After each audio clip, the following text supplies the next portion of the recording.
theory has to have a priority. Capitalism and artificial intelligence are the same thing. The dimension of the future has disappeared.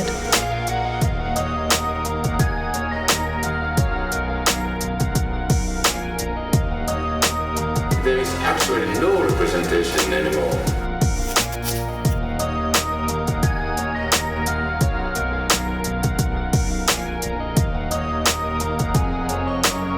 There is no final resolution to contradiction. Militant proletarian snake handling over abysses never gets much wilder than this.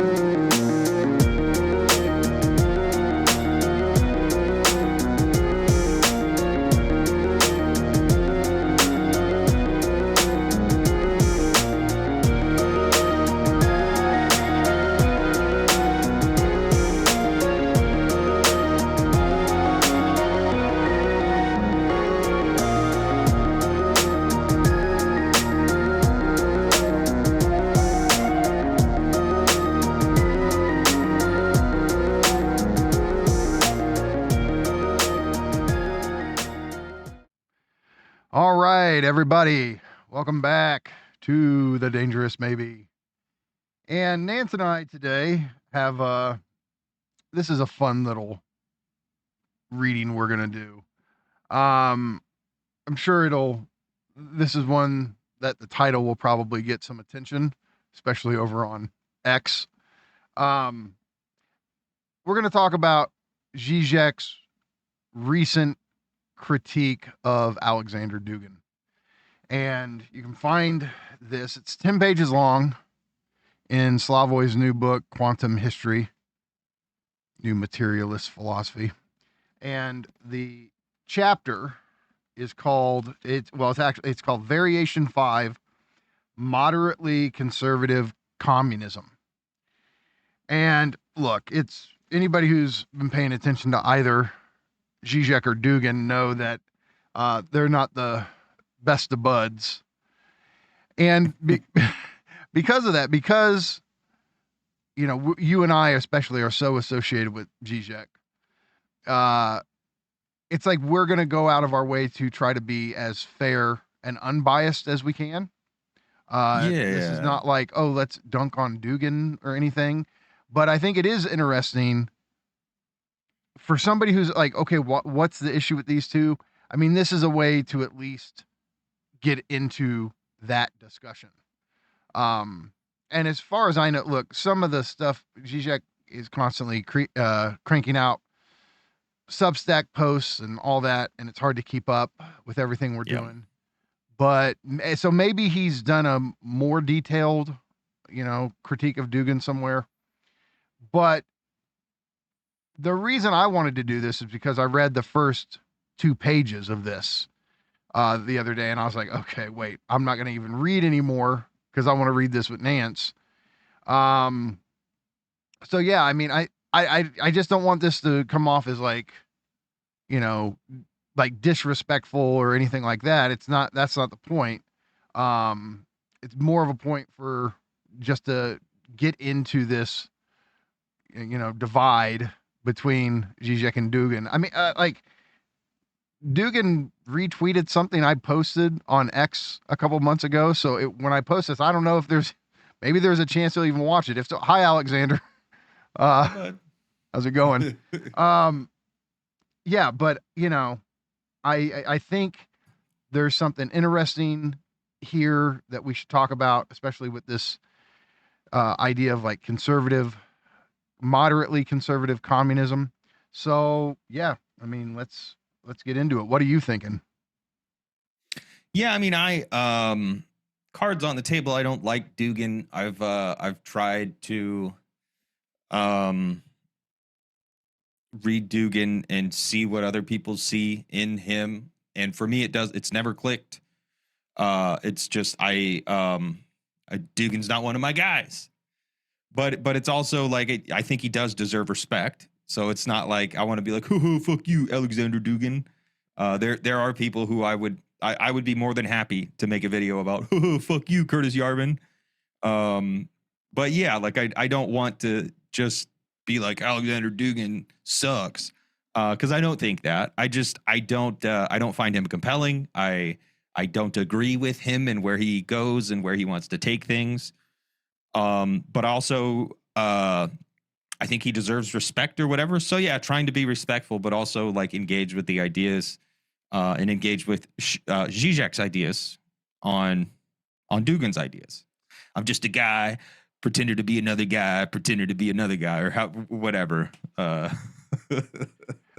So for me, that like I kind of have a complicated relation to Dugin's work insofar as, before I was a Žižekian, I was very much a Heideggerian.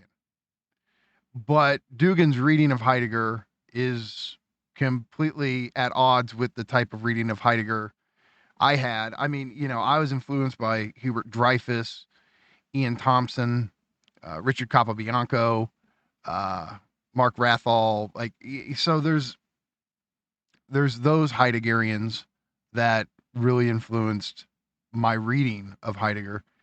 And basically it boils down to this. For Dugin, he wants to emphasize that Dasein is a cultural Dasein, a kind of world spirit, and that's particular, to specific culture, right?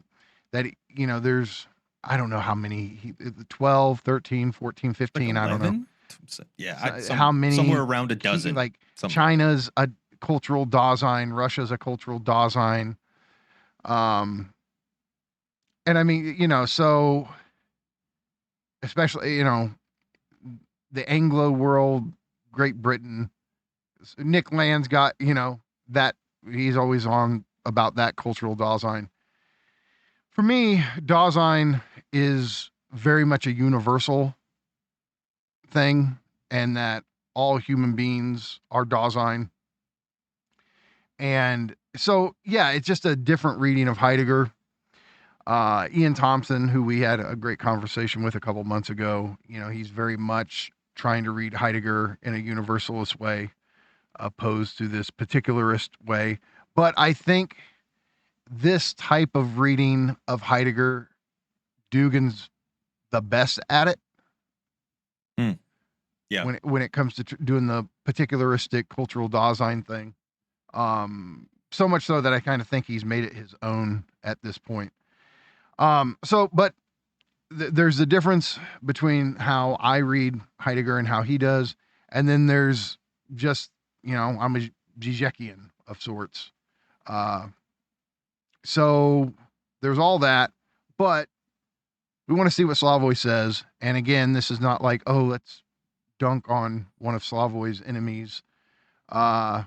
It's more of like, okay, let's check this out, because you and I, even though, whatever people want to call us, leftist, post-leftist, at this point, I don't fucking care.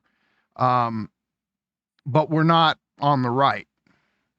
So at the same time, we're interested in thinkers on the right. And we want to know what they actually believe. We want to understand their perspective. And Dugin is easily one of the most influential thinkers on the right. And I'm not sure he likes somebody saying, oh, you're a rightist. But from our perspective, that's... Yeah, I think he thinks of himself as like an ultra leftist. Does he? I mean, I wouldn't. He probably wouldn't say he's an ultra leftist. That just the same, he wouldn't say he's a rightist. But I mean, I think there are a lot of ultra leftists. He wants a fourth option. Yeah. So he doesn't want liberalism, communism, or fascism. He wants a fourth political theory. I mean, that's the name of one of his most famous books. Yeah, but he thinks, that's the pathway to radical emancipation, and like ultimate pluralism is the only path to radical emancipation and multipolarity, and yeah, and I don't necessarily disagree with that. I just also I also don't think that it's anything necessary at all. Like, I think all of that will be contingent. And he, he doesn't. And then there are, I honestly, I think he might be more influential on people who are just trying to be edgy ultra leftists than there are people who are just like, yeah, I'm just a right winger of some stripe. I mean, there are an awful lot of dudes on the internet. What does who are Haas like, think about Dugin? Do you know? I imagine I mean, looking at Haas's arguments, he draws a lot from Dugin. Now, I don't know if he avowedly does so a lot or of not. Marxists get mad at Haas because he's influenced by Heidegger, and I mean, okay, Right. like, But I think he's influenced by Dugin's Heidegger. yeah, I like, it's one of those things. I recall seeing a video where Haas talks about Dugin, but I don't remember what he says about Dugin. So Was that the one where he was talking about tables? I don't know. No. I don't remember. So okay, I might have hallucinated that. Variation 5 is 10 pages long, something like that. And yeah, I say let's get into this thing. Let's do it. Variation 5, moderately conservative communism. In a recent paper, Michael Millerman argues that far-right Russian philosopher Aleksandr Dugin is a legitimate heir to Heidegger. For Millerman, Heidegger is not just one of the sources or inspirations of Dugin's philosophy. A proper understanding of his thought plays a key role in determining Russia's future. To master Heidegger's thought is the main strategic task of the Russian people and Russian society, and the key to the Russian tomorrow. This is why the question of Dugin's Heideggerianism is crucial for our understanding what goes on now in Russia at a spiritual level. How, then, does Heidegger become Heidegger, his name written in Russian? To what subtle changes does Dugin submit Heidegger's edifice? All right, hold on. This is not so much commentary as much as just, is it interesting that the Russian people, in order to defend, cultivate, preserve their Russian Dasein, need a German philosopher? I mean, and I don't know if Dugin probably has an answer, but it just seems like, well, doesn't that mean that Heidegger's getting at something universal? If it can apply to a cultural Dasein outside of the German one? Yeah, I don't know, man. I mean, it strikes me as one of those things that people at the top do, where they're just like, we have a way of doing things that is like, it ultimately becomes incoherent. And not even just at the top, but like with any in-group, out-group, with any type of like categorization or classification, because like particularisms always rely on being something in a particular way, but also the particular way that you undermine that thing that you're being. Inherent transgression, right? Spirit and letter of the law. Like, we've been talking a lot about this, and how the spirit or the law is necessarily broken down. The law itself has a dual nature, the spirit of the law and the letter of the law. But the spirit of the law is only invoked when you're transgressing the law. But the spirit and the letter are both mutually constitutive of the law itself. So like, all groupings, all categorization relies on some type of incoherent logic where it's like, we have to do this thing. But then you're going to look to someone outside the group. I don't know. Like, to me, it's just like, yeah, it sure is funny. It's like, I mean, look, and I think it would help. This word spirit, for people, especially in America, if you think of spirit, you think of like, I mean, the Holy Spirit does relate to this, but you typically think of something about your individual being. Like, I have a spirit, and that is what animates me or gives me life. And this is not how philosophers use the term spirit. It's Geist from German, and it's really Hegel who popularized this. And so there's different ways to try to you know, to restate it or reword it. For me, I think when we talk about spirit, it's helpful to talk about cultural intelligibility. Yeah. But that also involves certain dispositions, certain ranges of emotions or types of emotions. So Certain normative comportments. right. And I mean, look, it's there when, you know, the spirit of the times, the spirit of the age is getting at that. And so the word spirit doesn't necessarily mean some sort of transcendent spiritual entity that goes back to heaven, or you don't have to do a typical religious ontology here. Spirit is something worldly. It's, you know, it's imminent to our reality. And it's something that is maybe intersubjective is a decent way to put it, or it's helpful, but it's the kind of cultural matrix in which you understand and feel things.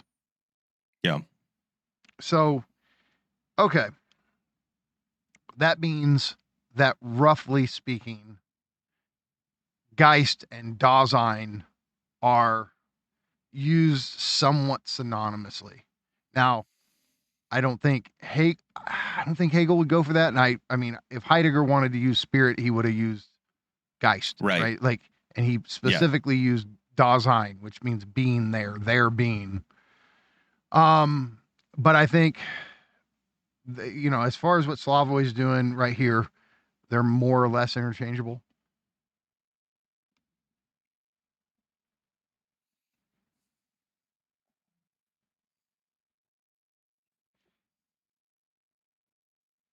What do you think?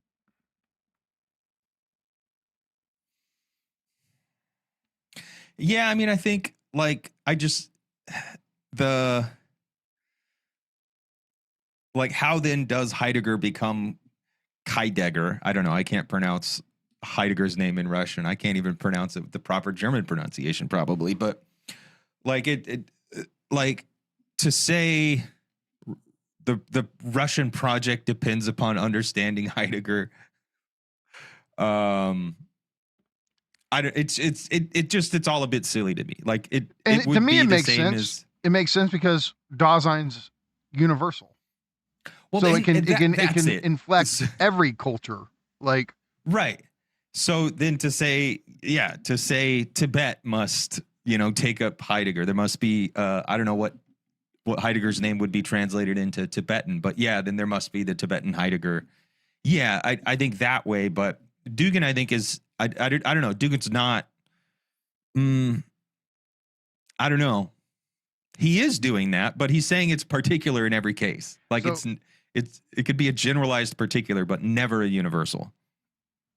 So let's read the next paragraph. This is where Slavoj really kind of summarizes Dugin's position.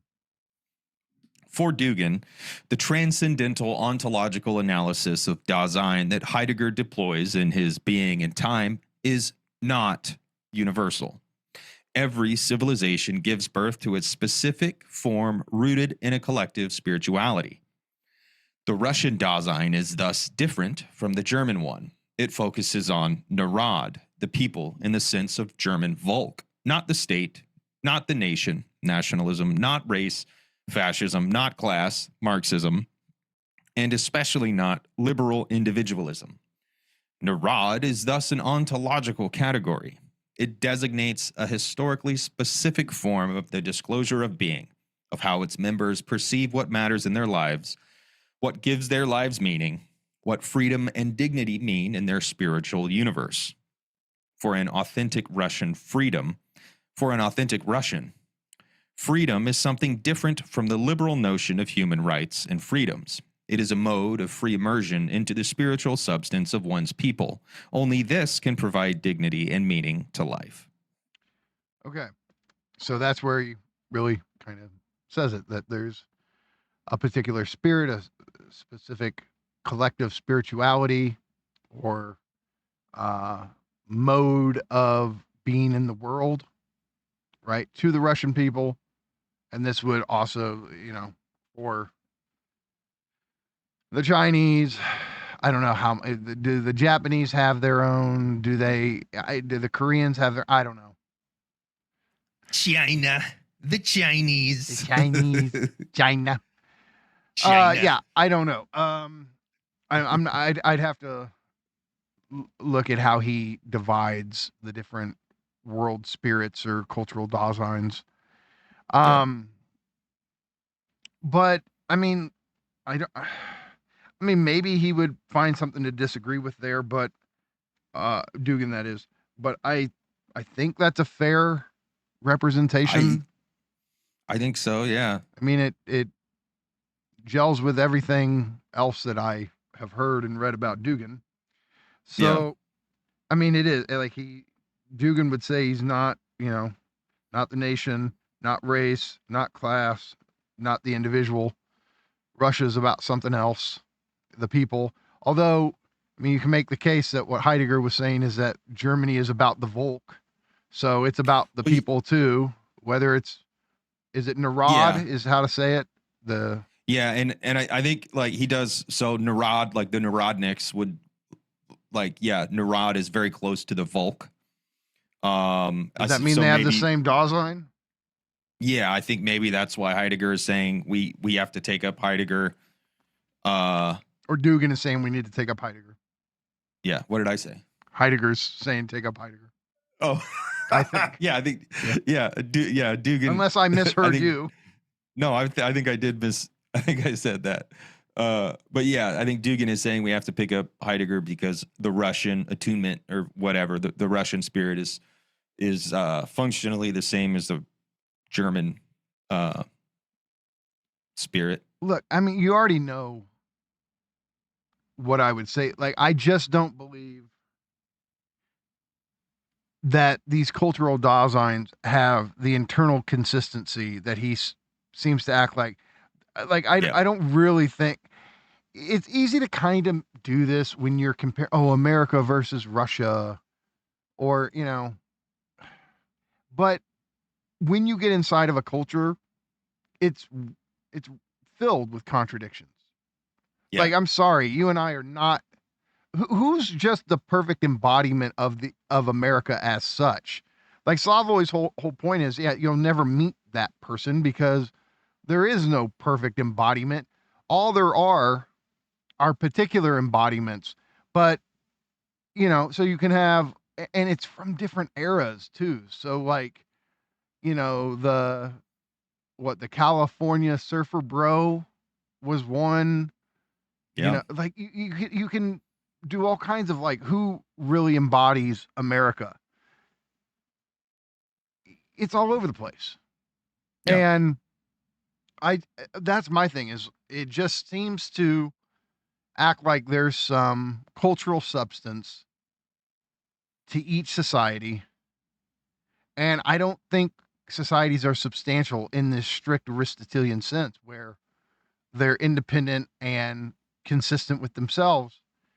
I think a society is better defined in terms of its own inner contradictions. Like, how is it not itself? Well, and that's the Žižekian Lacanian influence on me. But yeah.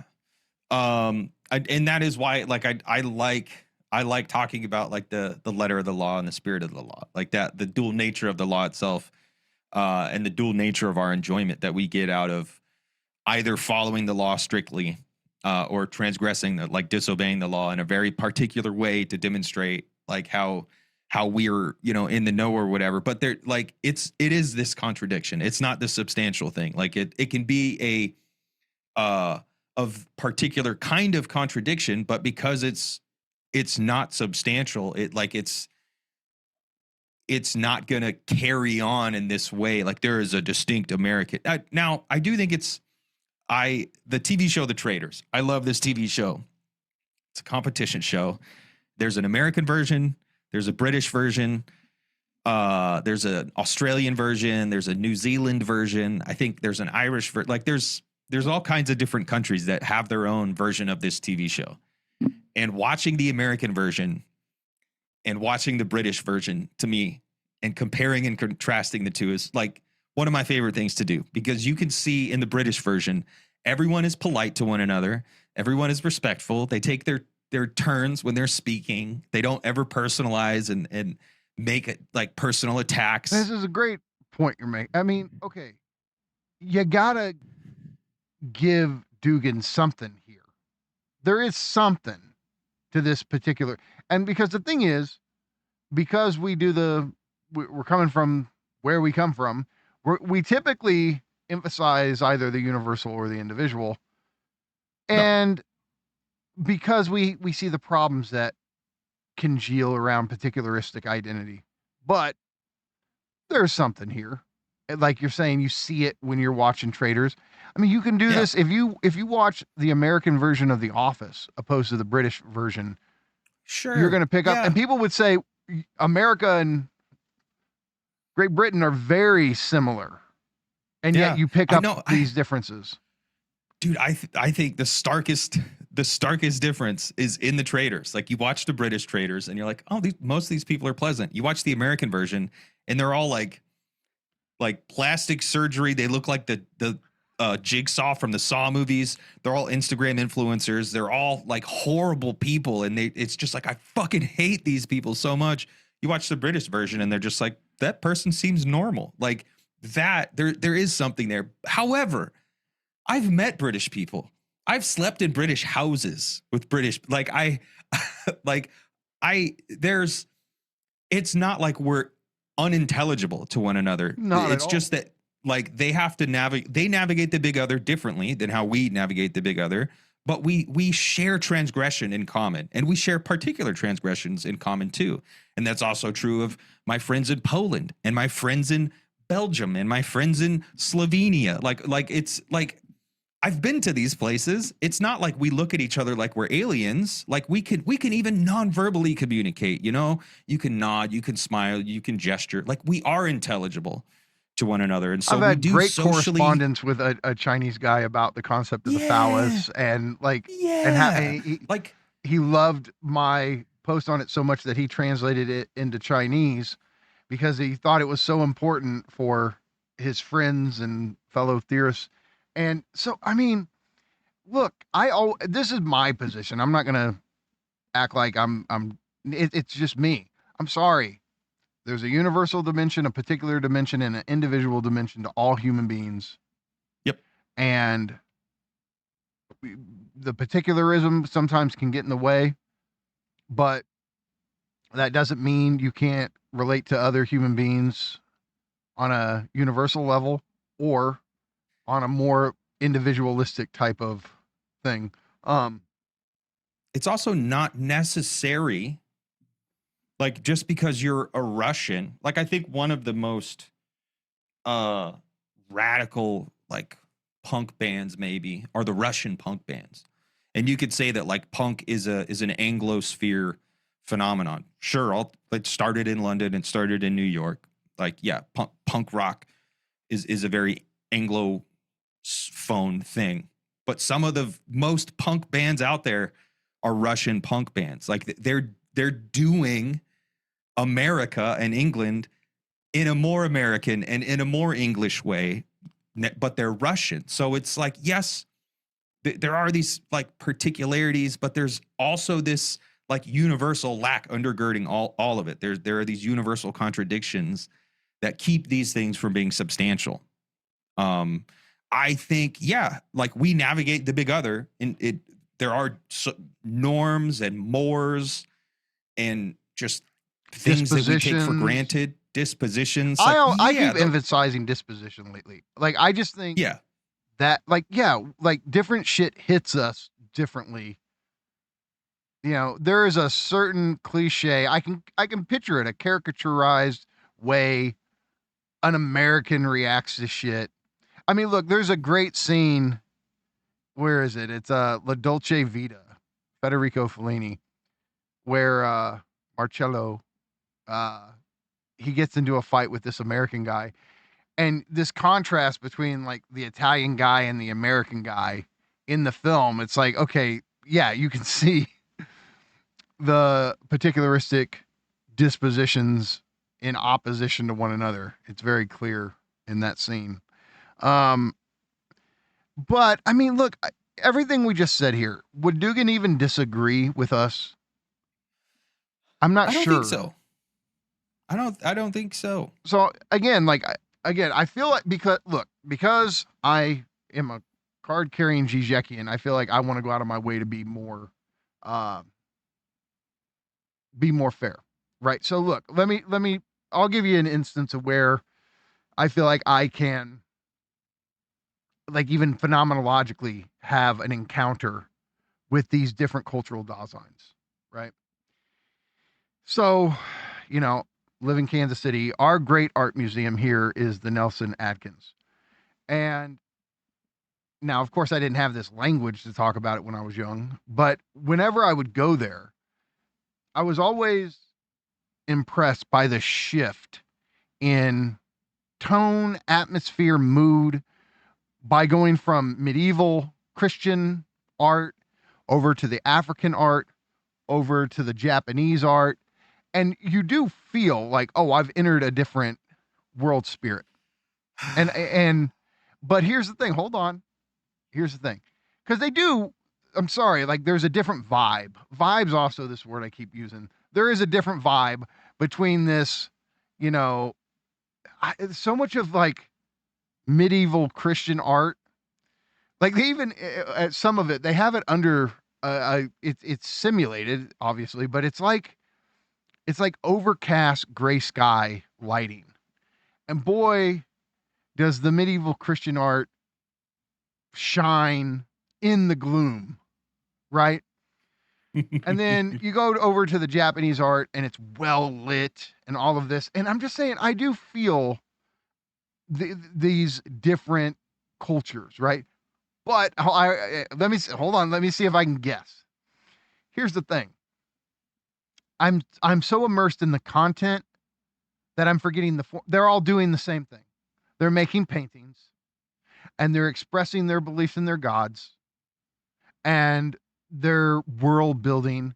There's a universal dimension to all of this, that the content, because the content's so rich, it can obfuscate the sameness of what these works of art do.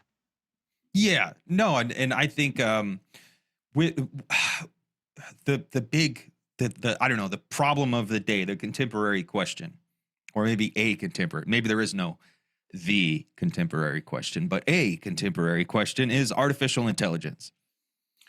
And I get so frustrated so often talking about artificial intelligence for this reason. People get hung up on syntax and they never mind semantics, to the point that they like explain that difference for people. It's fascinating when when you say ChatGPT, tell me a bedtime story, and it spits out a wonderful, compelling narrative, and you think, oh, look at how it's strung those words together, and look at the conceptual ferocity of this ChatGPT bedtime story. I'm so amazed. But like, there's no content there.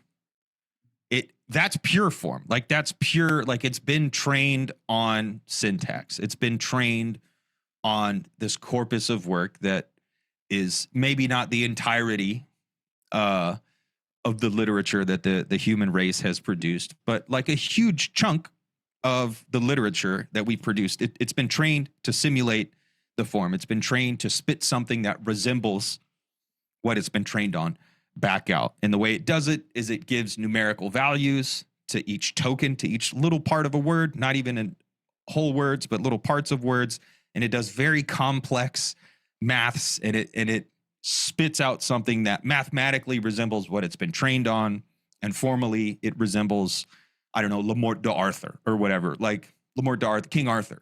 But I love King Arthur. I love the Disney King Arthur movie. And King Arthur's a wonderful little fantasy story, but I'm sure ChatGPT could come up with something that resembles King Arthur, and people get fascinated by that. They get fascinated by the form And they don't understand that there's no semantic content there. There's no cognition going on. Well, depending on what you mean when you say cognition, there's no inner experience. There's no interiority of these large language models. So it like in but I'd say, I art would museum, say they're focused on the content. Oh, look, the cute bedtime story, without focusing on the form, which is yeah, and that's why I think semantics and syntax, it's different from form and content. In like it's like they're different, but like so in the art museum, that first of all has been curated and designed to support cultural difference. Yes. The lighting that I was talking about. Yeah, like they give you the specific content to focus in on, to the point where you can't zoom out to see the form of this. All is imploring God. Who am I? What am I? What do you want from me? Like that's what we're all doing. We're praising God. We're thanking God. We're beseeching God for meaning. Like that's what all these things are, but we can't see it because we get fascinated by the particular form that the content takes.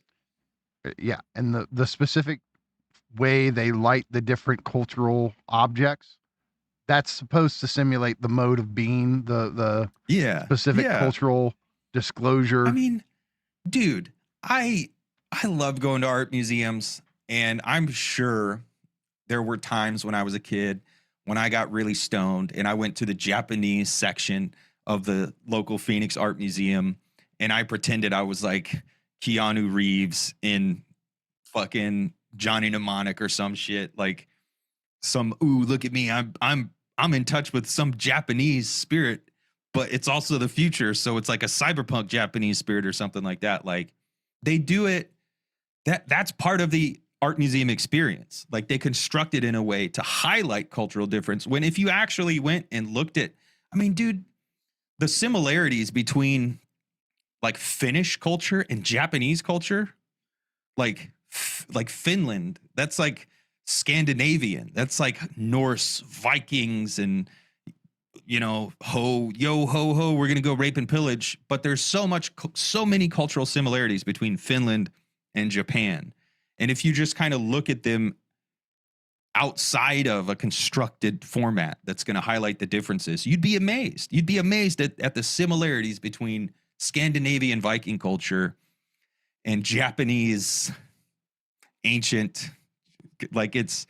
How about when a story gets translated into another cultural setting and it still works? So, you know, Kurosawa, Throne of Blood, Shakespeare. And yet it works wonderfully, which again gets at some universal dimension. That is it really an English story if it works so well in a Japanese context, you know? For a few dollars more, or the spaghetti westerns that were basically trilogy. Yeah, they're basically retellings of like the samurai epics. There's a good ass show from maybe 10 or 15 years ago called Into the Badlands that does an interesting kind of take on, it's a Western, but it's playing with its like Japanese roots. Like there are these narratives that, I mean, Star Wars it's a Western, but it's also like a Japanese samurai story at the same time. Like there are these kind of universal structures. But that's America doing its postmodern thing. Yeah, but I don't know. I think in a way we were always, just like we have never been modern, I think in a way we've also always been postmodern.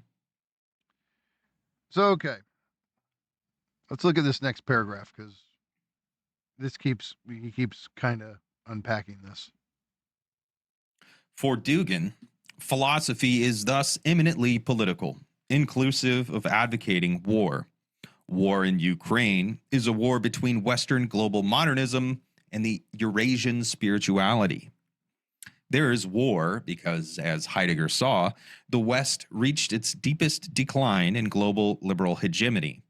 Western modernity is evil embodied, while Russia did not yet fully articulate its Eurasian spiritual identity. This task still lies ahead, and only Russian philosophy grounded in Heidegger can do it. Here, Dugin replaces Germany, for Heidegger, the unique spiritual nation, with Russia. A new beginning, the awakening expected by Heidegger, a new Erignus, will take place in Russia, not in Germany, not even in the West. Dugin substantiates this with reference to the Russian language itself. He notes how terms that sound artificial in Heidegger's German, like in der Weltsein, being in the world, have much more natural everyday equivalents in Russian. Okay, so Heidegger should have really been, he was born in the wrong cultural Dasein. Which, I mean, if you are your Dasein, see, we have no problem going, yeah, you're a split subject. You're never identical with your cultural Dasein. You are your inability to fully embody this particularistic identity. Like that's why you're free. That's why you're a subject, is you can never be identical to the particular, to the big other, to Geist, while obviously depending on it. And so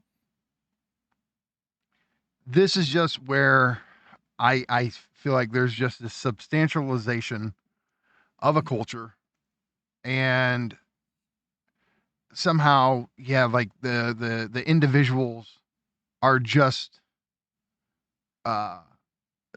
can in some way be perfect embodiments of this, or like, oh, we're alienated because modernity has come about and alienated us from our substantial particularistic being. And that's what I just don't believe in. Now, imagine Dugin could go, yeah, you don't believe in it precisely because you're an American. You go, okay, you want to, I guess that's a fair point he can make. Yeah, but I don't know. When does philosophy come into play where it's like, no, we can cut across particularistic cultural differences and make universal statements? You know, I mean, where does universality have a place in this? All men are mortal. Socrates is a man, therefore Socrates is mortal. Now, I'm not saying that, oh, I've just owned Dugin. No, I'm just trying to make a point that that's true regardless of your culture, right? And so I'm just saying there are these universal points of truth, of I would even say identity, that are not reducible to this particularistic model. But I don't think I'm telling Dugin anything he doesn't already know. So it's more of an emphasis, right? I mean, it's an emphasis on, do you want to stress the particular, or do you want to stress the universal? And I think, I mean, look, I think if you can say, well, I'm just talking as American Geist. Am I? Does American Geist truly stress the universal, or does it stress the individual? No, it stresses the. I think it stresses the hyper individual. Like, it's not even about the individual anymore. It's something. It's gone further. It's gone an order of magnitude further in the particularist direction.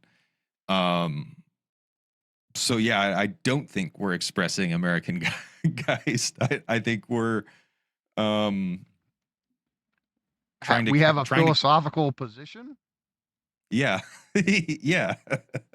And we're trying to articulate it from, of course, from inside. And of course, we're conditioned by our, I don't know, our cultural, our default cultural setting. But we're more than that. Like, we're not just little molar representatives of our parents and their parents before them.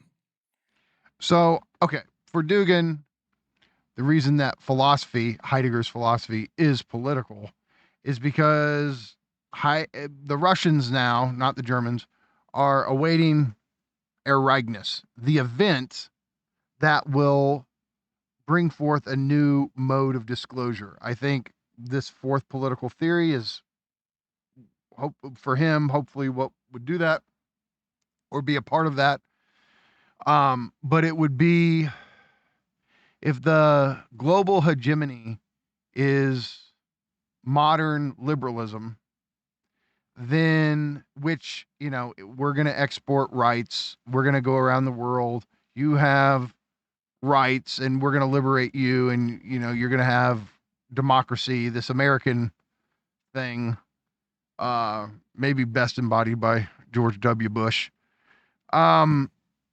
That's the thing that has the biggest power. So Russia is going to be the event where it breaks the global hegemony. And I think Dugin might even say it's fine if America is, if that's what it does within the confines of America, fine. Don't go around the globe exporting your Geist, something like that. I mean, I'm sympathetic to that. I'm sympathetic to this idea, like, well, why are we? I mean, this is why a lot of people got sick of the Republicans, and it led to Trump, right? Even people who were Republicans were tired of exporting democracy. Yeah. And the whole America First thing is just like, can we stop trying to police the whole globe? So if that's part of what we're talking about, I think there's a lot of Americans that are very sympathetic to that. Yeah, but again, that's like denying the universal. Like that's denying emancipation in favor but it's also of but it's saying, who are you to be the one to impose your model of the universal on the rest of us? Yeah, sure. And I would just say I'm not imposing a model. I'm acknowledging. But George W. Bush was. No. Yeah, and I agree. I absolutely agree. We shouldn't be out here like enforcing Americanism on the rest of the world. We should, like, I don't want to enforce Americanism. I'm happy that China is becoming more powerful than America, like currently as we speak. But it's like, no. The thing we're talking about has nothing to do with America. The thing we're talking about has to do with the universal, has to do with actual emancipation, with subjectivity. It has nothing to do with cultural particulars and stuff like that. And I think this view, like this multipolar view, is just like radical relativism. And I think America and the American project and Americanism thrives in a world of radical relativism, because then there's always another, and there's always some, I think Dugin's project actually supports Americanism. Well, yeah, in the sense of, America should get to preserve its Geist. Yeah. But if you mean America as global hegemony, of course not. Well, yeah, but also he's also not hindering America as the global hegemon. That's all China. So is China the Aragnis event, not Russia? I mean, I just see Nick going, it's all going according to plan. Yeah. I mean, yeah, I think most people would agree, if anything is going to shift global geopolitical dynamics, it's China. But I also hear people who think China's going to stall out. So this is where the owl of Minerva flies only at dusk. Like, Okay, so Slavoj's going to go into, like, is Dugin a rightist? Well, if he is, what kind? He's going to tell us. Dugin is not simply a rightist against the left. He notices how, at a certain point, Bolshevism itself took a Eurasian turn. One should mention here Alexander Blok, the great Russian poet who wrote The 12, the great ode to the October Revolution. He was quickly disappointed by the Bolshevik Revolution, and his last work before his early death in 1921 was a patriotic poem, Scythians, which advocates a kind of pan-Mongolism, a clear precursor to today's Eurasianism. Russia should mediate not only between the East and the West, but also politically between the Reds and the Whites to end the self-destructive civil war.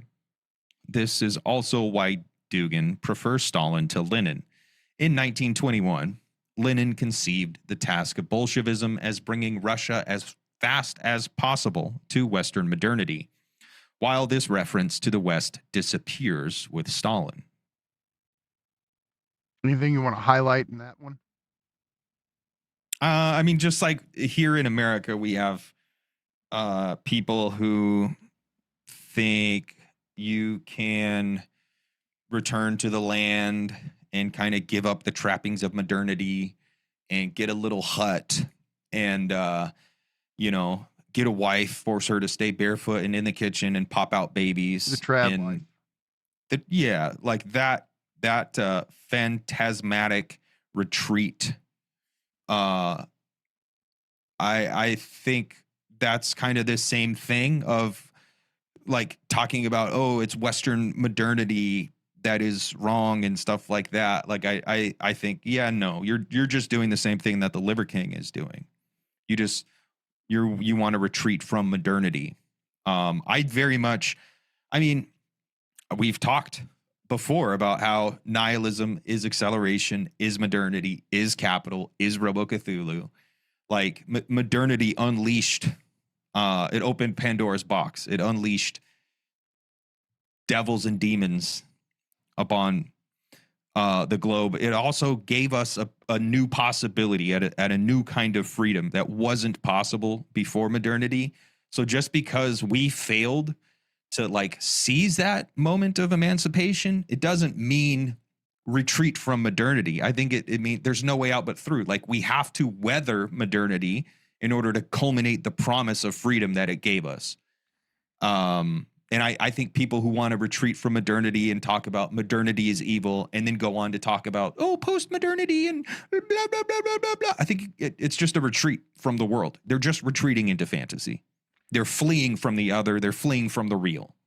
So I have to bring in Nick here, right? Because in my book, I stress this. I think this is where there's this contradiction between early land and later land, where early land, I think, is more consistent on this point. Later land likes this idea of the escape of difference, which is, this is also why he likes the idea of Yarvin's, patchwork. It's like, oh, have as many different local cultures that are different from one another as you can.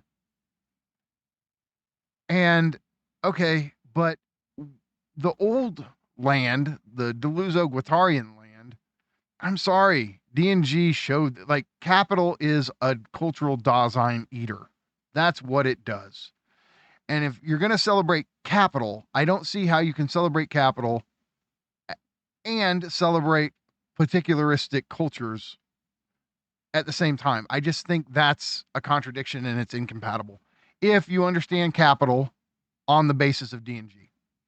And so, and this is where it's funny, like, this is why I like capital. Yeah, go devour particularistic cultures. Go capital. I don't have, and this is where, like, I guess Dugin and I, we'd reach a point of just contradiction. I don't want to preserve these cultural Daseins. I don't. No. And I'm with D&G. No, like, go capital, deterritorialize and decode even more. And old land, I mean, he championed that more than anybody. I was listening to Disintegrator podcast. What up, Mark, Roberto? And they had Rosie Brayadotti, and she was talking about, it was a great episode. You got to check that out. And the one with Catherine Hales. Fantastic 2-part thing they did. But Rosie was talking about land, and I mean, it's interesting. Like, she just is so tapped in. Like, no, early land was just absolute deterritorialization. And I think that's fair. And so once Nick got more into the political sphere, he knew that radical deterritorialization isn't really a politics. So what do you do to have an accelerationist politics? I think that's what he was searching for in Yarvin. And that's why he's where he's at now. But I mean, like, to me, it's just like, sorry, Nick, like, if capital's unleashed, you're not going to get the thriving of particularistic cultures. No. Everywhere capital goes, wage labor, commodification, consumerization, it's going to impose these. And we know this because it has everywhere it goes. And it does lead to homogeneity. It turns every culture into a diet caffeine-free version of itself. It simulates itself towards itself. It consumes the signs of itself. Now I'm talking Baudrillard. But this is the general tendency of capital everywhere it goes. So, I mean, if Dugin wants to say, I want to defend particularistic Dasein, okay, fine. I don't, but okay. But I don't see him celebrating capital in the same breath. Nick, to me, is kind of caught here. So yeah, I mean, which is why I think Yarvin is a silly little guy. Nick's gonna fight you. I mean, sure. I mean, I'm also a silly little guy. I'm a fucking moron, dude. But Dugin is doing something else. Dugin is definitely not out here saying go baby go, accelerate the process. He is standing for particularism. Dugin's more interesting to me because he's doing something unique with Heidegger. What great philosopher is Yarvin doing something interesting with? See, I don't even. So he listened to Ray Kurzweil talk, and then he read a couple of Neil Stephenson books. And then he probably played Fallout New Vegas and got a hard-on for Caesar's Legion. And then he decided that was a political movement. And that itself is kind of incoherent. Like, yeah, I don't know. And isn't the problem with the patchwork, the whole thing? Oh, it's the escape of difference. No, it's not. It's capitalism it's the with a imposition monarch. You're imposing the same. It's the same form. Yeah. It's going to be structured by the profit motive. It's going to so how is this different? Again, it's like the fetishization of content over. Oh, it's so different. Not at the level of form. It's not. Yeah. So, I mean, and Baudrillard, that's his thing. He's like, the consumer system just sells you a flood of different commodities. They're all commodities. Yeah, it's all the same thing. It's all the same exact thing. But it appears unique, and it appears that you live in a rich world. Yeah. And so all the content is syntactical. There's no semantic content. So all the content is formal difference. But there's no meaningful qualitative difference. That's it. It's all formal difference. It's not meaningful difference. And so that's why syntax, semantics. What is the content? Is the content syntactical or is it semantic? Is it rich and meaningful or is it a simulation? And look, for us, I mean, I understand Dugin's impulse to say, I want to defend qualitative differences. Okay, I'm sympathetic to that. Here's the difference. I think we have to go through this into something that hasn't existed before. Yeah. And he wants to go back into the past. That's it. And that's where I disagree, because I think no, there is no way out but through. There is no return. You can't get on the the metro in the Matrix movie and return to Machine City or whatever, there's nowhere to return to. No way out but through. And the Baudrillardian point is, if you think you're returning to something you're simulating. Yeah. So, I don't know, but okay.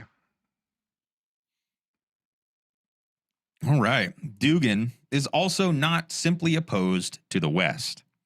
His target is modernity, which culminates in liberal individualism. One should note here that a similar reading of Heidegger as a tool to fend off global Western modernization is practiced not only in Russia or some other Slavic countries, but also in non-Slavic countries from Romania to Iran. In my own country, Slovenia, some Heideggerians were interpreting Dostoevsky, whom Dugin otherwise rejects, as a case of overcoming Western nihilism. Dugin solicits every country, every people, to get rid of the liberal individualist yoke of global modernity and discover its own specific spirituality. The role of Russia is to defeat the global West, and thus to give each country, the Western ones included, the freedom to discover its own spirituality. One must say that Dugin provides a philosophical version of the idea of multipolar world embodied in the political notion of BRICS. So, look, I feel like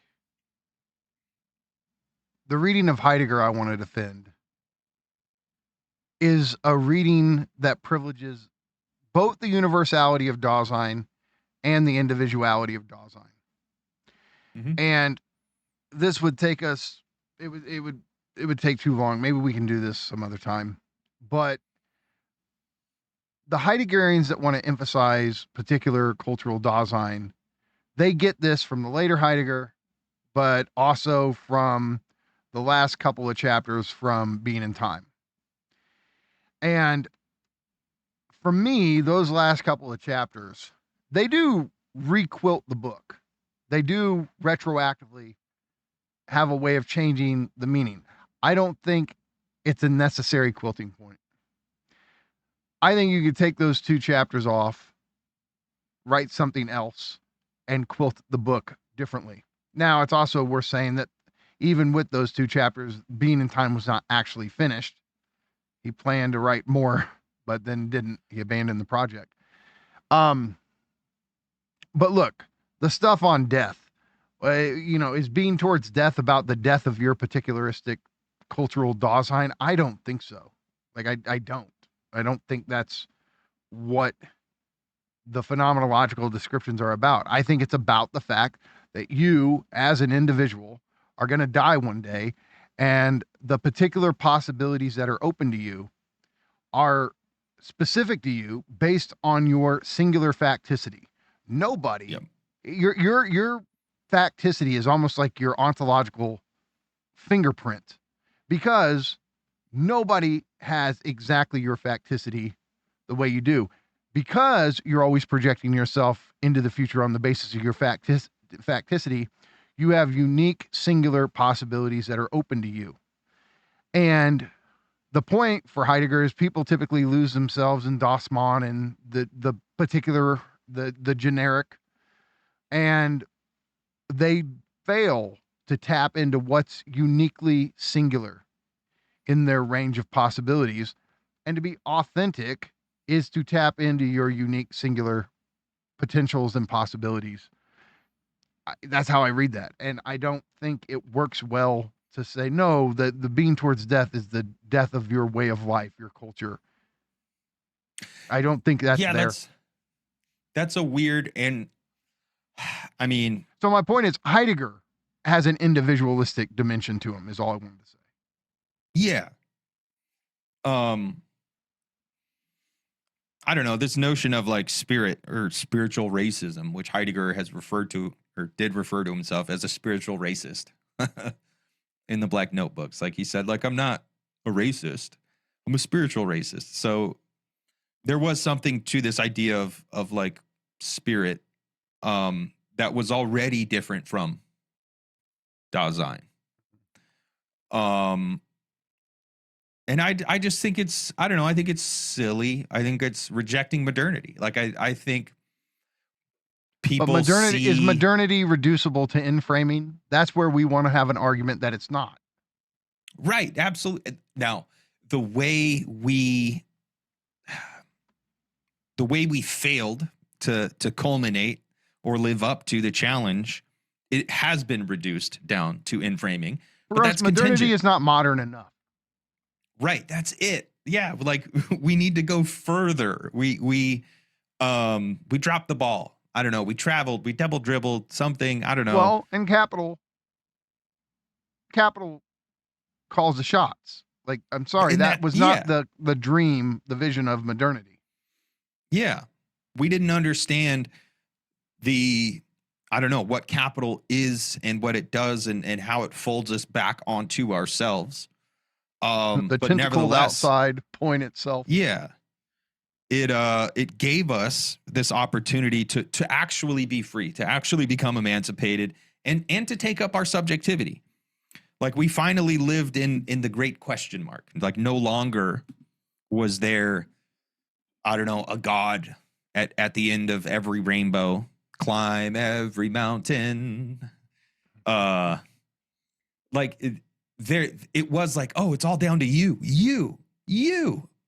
dear reader. You are an agent. You are a valid cosmic spiritual being. You have a spirit. You don't just have a spirit that's tied to the land. You don't have a spirit that emanates from your ruler. You don't have a spirit that's gifted to you from your particular gods. You, by virtue of your being who and what you are, you have your own spirit. That's your particular mode of concealment talking. I can hear the counter point, right? I mean, I don't know, man. Sure. Here's what I don't think he could say, okay, you guys are just being American, all too American. I'm sorry. Every single human being has a universal, particular, and individual dimension to them. That is universal. Yeah. You're going to be raised in a particular culture. I don't care if it's a very, very local, like tribal culture. I don't care if it's a medieval or if it's what we've got now. You're going to be tapped into some sort of particular social generality. And you're going to have your being in that. Sure. There's also universal dimensions of yourself that you can relate to other people on the basis of across all cultures. And yeah, there's also individual possibilities that you only have. And do you think anybody else on this planet could have written Purple Rain besides Prince? Yeah, no, it was an entirely contingent thing, but it was retroactively But made necessary. he was tapped into a whole culture. He was tapped into a genre of music. And this is what I'm saying. For me, the word is passion. And in having a passion, this is where the universal, the particular, and the individual collide. I'm not saying harmoniously. There's always friction between them, but it's the intersection, the intersectional point at which these three communicate or traffic with one another. And that to me is how I want to go with it. And if I'm saying like, look, if my ideal for what is the good life is passion, and the passion is a way of meaningfully, fruitfully, and still within friction of one another, bringing universal, particular, and individual into a dynamic relationship with one another, I don't think that's Americanism. Yeah, I don't think so either. Americanism is shut up, follow these rules, buy this product, work. Yeah, be yourself, but don't get out of line. Yeah. Yeah. Be yourself. But not I too. mean, I don't think German idealism is American. And so, yeah, I don't. And my whole thing is like, I certainly do. We need to preserve each one. Like, first off, how do you draw the boundary lines, like actually clearly and distinctly between different cultural Daseins? Like, Yeah. how do you actually? I guess somebody could say something to us like, how do you draw the lines between genres of music? I'm sorry, you know rock when you hear it, but if you try to truly define the differences between rock and rap or classical and jazz, it's much fair point.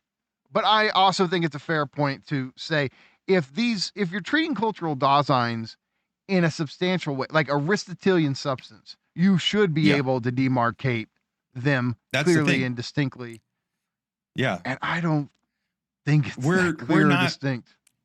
I'm not out here substantializing genres of rock music. Like I am Yeah. I am all too aware that at the end of the day, it's a giant melting pot. And there are no hard lines. That's the thing. Every line is permeable. But if you're gonna substantialize and you're gonna say, no, these things are these substantial things, then you have to delineate them. And I just don't think that can be done. So, look, I just want to say the last point I want to make is look, when you read Being in Time, and this is again, Dreyfus, Thompson, all of their influence on me. I'm sorry, when you go through the existentialia, what Heidegger, that's Heidegger's term for the existential structures of Dasein's being, of the human being's existence. And what you find is, I'm sorry, these structures are not relative to Germany. Being Right. with applies to Africa, China, Australia, Native Americans, Canadian, like it doesn't matter where, the Irish, Russians, it doesn't matter. Your being is always being with. Sorry, the existentialia of distantiation or distantiality, however you want to translate or word it, which is to say existential spatiality. Okay, so there's a sense right now, because I'm engaged in this conversation with you, you as my interlocutor are closer to me than the webcam that I am now have my intentional consciousness fixed on. I kicked out of my concerned mode and my immersion in a meaningful environment where you are closer to me, even though you are currently in Phoenix and I'm in Kansas City, right? Sorry. That structure of existential spatiality opposed to physical spatiality, that applies to Africans, Japanese, Russians, and that is just a thing that humans as such do. So you can go through the list of existentialia, and you're going to find there's a universal applicability to them. And that's why Dasein, at its most bare bones, is something all human beings have in common. Yeah. So, okay. So, all right, we're approaching the part where I was like, oh, okay, Slavoj, yeah, he's not fucking around here. Okay. Yep. Dugin's influence should nonetheless not be overrated. He stands for an extreme tendency of creating, through military victory, a new Eurasian empire dominated by Russian orthodoxy, and his partisans consider Putin way too soft. However, what Dugin writes should be taken seriously as an indicator of the dangers posed by neo-fascism. In a short text from September 2024, Aleksandr Dugin did something that shocked even me, used to all kinds of bad surprises in theory and politics. He applied Lacan's real symbolic imaginary triad to analyze the role of Donald Trump and Kamala Harris in the forthcoming United States presidential elections. Hold on. Hold on. Before we go into the Dugin quote, if there's any chance that you're watching this, Alexander, this one, I just got to say, you and Slavoj have this grudge this was not the best idea to use with you have to know he's going to chime in about this. So the question is, does Dugin understand the Lacanian triad of the real, symbolic, and imaginary? Well, let's find out. Here is how Dugin presents the triad, real, symbolic, imaginary. The real is the domain where every object is strictly identical to itself. This absolute identity, A equals A, excludes the very possibility of becoming, or of being in a state of transformation. Thus, the real is the zone of pure death and nothingness. There are no changes, movements, or relations. The real is true, like the truth of nothingness that has no alternatives. Should we keep going or should we talk as we go? Yeah, let's go. Let's do all three and then. Okay.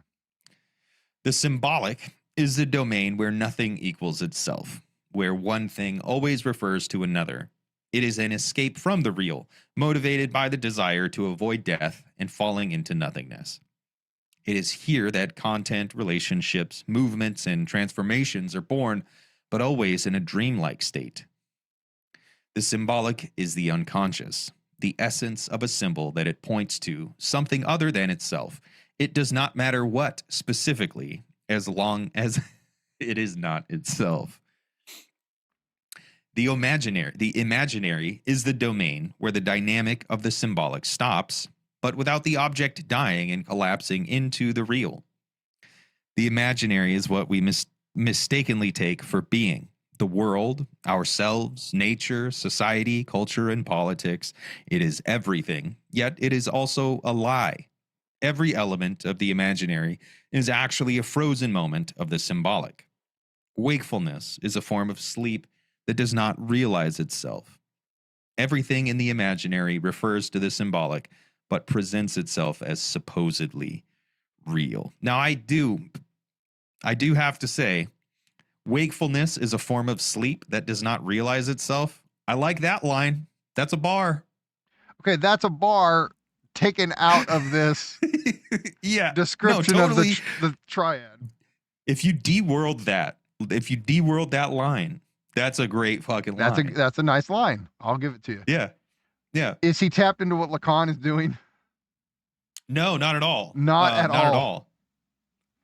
And that is, I'm sorry, like, it's just, that is not, I mean, we can go get every Lacanian we know. I'm sorry. Okay, so Slavoj is obviously going to chime in. Todd McGowan, Bruce Fink, Adrian Johnston, Helen Rollins, Russ Spriglia,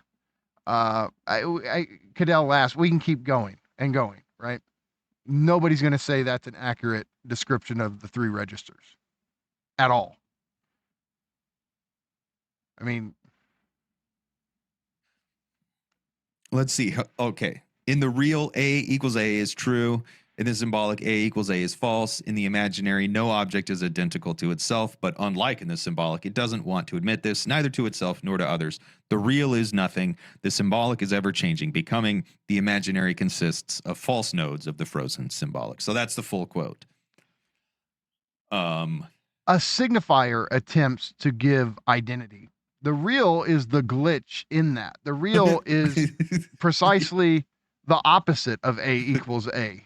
It is precisely what prevents something from ever being identical with itself. And it's the dimension of the real that prevents us from having substantial being. The real is where A equals all that is not A. But it is, but in the symbolic, it also does that, but tries to not do that. He's almost acting like, oh, the real is just the pure thing in itself that is what it is. Right, without any linguistic, conceptual mediation. That is not the real. The real, as Lacan comes to define it very precisely in Seminar 20, the real is essentially a glitch in the symbolic. It is an inconsistency or impossibility within the symbolic itself. It's not about the Ding on Zeke, about the thing in itself outside. It's not. Right. And so the reason that, and notice the way that he described each one really kind of separates each register. The point Yeah. of the Borromean knot is how they all link together. They're interdependent. And so, okay. I mean, let's see what Slavoj has to say about it, and then we can say some more. Everything is wrong in this description. My God. My God.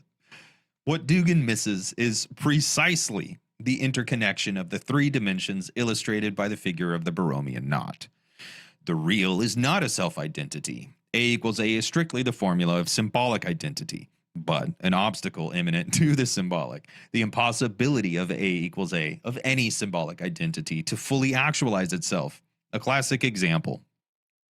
The real of sexual difference means that, in a patriarchal society, a woman cannot achieve the full actualization of her potentials. Or, the real of class antagonism means that a society is never an organic whole. The symbolic itself is a system of differential identities. The identity of each element resides in its differences from other elements. In this sense, the symbolic cannot be simply identified with the unconscious. It is primarily what Lacan calls the big other, the socio-symbolic order which provides the basic coordinates of a society. Along these lines, the name of the father is a figure of the symbolic law. The aim of the analytic process is to bring a subject to the point at which he or she accepts that there is no big other, that every figure of the big other is traversed by the real of an antagonism. The imaginary also cannot be reduced to a frozen symbolic. Imaginary is also, at its most basic, what Lacan called the experience of a dismembered body, le corps morcel, the chaotic flow of bodily parts not yet united in a body. However, what we should focus on is how this applies to the forthcoming U.S. elections. In Dugin's view, Hold on. Can I Kamala just, Harris- we should pause. Hold on. Because now he's going to go into something else. I will say this. I'm glad Dugin wrote what he wrote because I think that's one of Slavoj's best paragraphs on the three registers. yeah, And so I'm thankful for that. I mean, look, I'm sorry. Like this, no Lacanian's going to say that he accurately describes the three registers. So, yeah.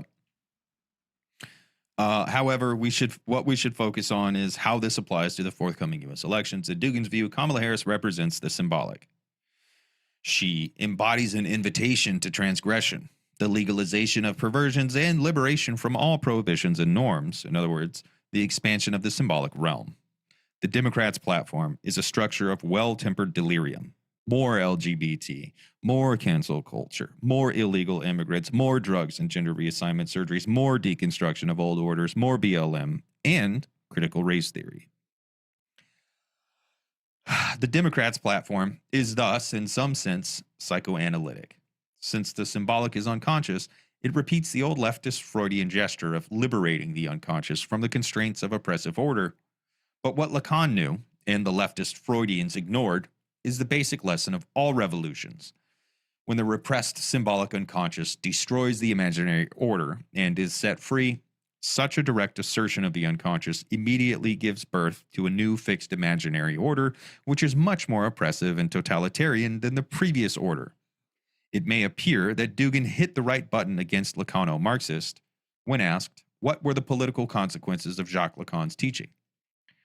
Jacques-Alain Miller, who really knows Lacan, replied, Lacan said that he was not progressive, that he did not believe in progress. For him, history was rather circular, in a way. He was not progressive. He was not conservative, and at the same time, he did not believe in total change because he thought that if you leave a master or destroy a master, then you will find another master. We have seen that very clearly with Soviet communism, for example. Stalin was a much fiercer master than the Tsar. okay, hold on. So,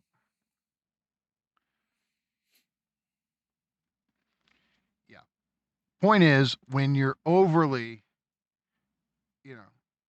when you're overzealous to destroy your existing symbolic order, what often happens is that, okay, you destroy the norms of the established order. Because you break down the norms, now there's a space where the symbolic has been broken, suspended, and all of a sudden you panic and you're going, oh shit, there has to be some order. Even the most, I think, of an anarchist spirit go, oh shit, wait, this ain't it. Now and somebody takes that advantage to go, I have it. And we invest, this new figure can restore order, but a new order. And that's like oftentimes much worse than what you had. It's like in The Phantom Menace. There's always a bigger fish. And they're going through the core of the planet in the boat. And there's always a bigger fish. But there's also, look what happens with Revenge of the Sith. Like, okay, they had a democratic power structure that failed. There was a breakdown. A charismatic figure shows up. Oh, I've got how does what'd she say? How does democracy die? With thunderous applause? What is with thunderous applause? say? Yeah, it's something like that. Yeah, it's also, I mean, Lord of the Flies. You find yourself stranded on a desert island, and there is no kind of order of the day, so they create one, and it's even more perverse than the one they left behind. So Lacan is he's hesitant with this kind of like revolutionary gusto. Oh, let's just destroy the symbolic, build something new. And he's conservative in the sense of, yeah, what if it's worse? Yeah. So. But Miller is here not very original. Such a warning against radical change is an old conservative liberal commonplace first formulated by Edmund Burke in his critique of the French Revolution. The case of Hegel is more subtle. In his phenomenology of spirit, he has shown how absolute freedom necessarily turns into terror, but this passage was for him a necessary step toward the establishment of civil peace. The gap that separates Miller and Dugin appears when we pass to the next question. How are we to counteract this radical tendency frozen in new totalitarian imaginary? Dugin claims that the only way to really undermine democratic delirium is to rely on right-wing symbolic delirium presented by groups like Proud Boys and pro-Trump commentators. Where can we find a counterattack on the frozen liberal imaginary, which has turned into overt totalitarian? This is a Dugin quote, right? Yeah. Okay. Yeah, Dugin claims that the only way to really undermine where can we find a counterattack on the frozen liberal imaginary, which has turned into overt totalitarianism? The answer is obvious. In the opposite pole, which we can call Trumpist symbolic. We saw the signs of this strategy during Trump's first presidential campaign in the alt-right on 4chan in the figure of the meme Pepe the Frog, in reptilian conspiracy theories, chaos magic, and the delirious theories of QAnon. We might call this esoteric Trumpism, or more precisely, psychedelic Trumpism. If the Democrats and their transgressive practices have become the imaginary, frozen in totalitarian prescriptive power structures, then critique from the symbolic has naturally focused on the Republicans. Of course, not all Republicans, but the most liberated, unhinged, and delirious factions. Okay. This is more of a theoretical point that I feel like if I don't make it now, I'll just forget. Look, this idea that the way Slavoj talking about it, for people who aren't familiar, the imaginary really is your perceivable visual field, right? So I'm looking around my desk and there's a bunch of books. There's some speakers. There's a laptop, right? And yet the reason why this stack of different objects with different qualities, the reason there's a meaningfulness to all of it is the symbolic that overlays it. of language, of concepts, right? It's not meaningless fragments. And so there's a way, if you try to abstract and think for a second, like the imaginary minus the symbolic would just be a kind of chaos of fragmented sensations, because nothing would differentiate itself, nothing would be understood. You wouldn't think of anything as having a certain place that it belongs, like the books belong on the shelf, right? It's the symbolic, it's the system of meaning that does that. They don't belong just on the level of their perceivable qualities. They don't belong on the shelf. The symbolic is what gives meaning and structure to the perceivable objects in our world.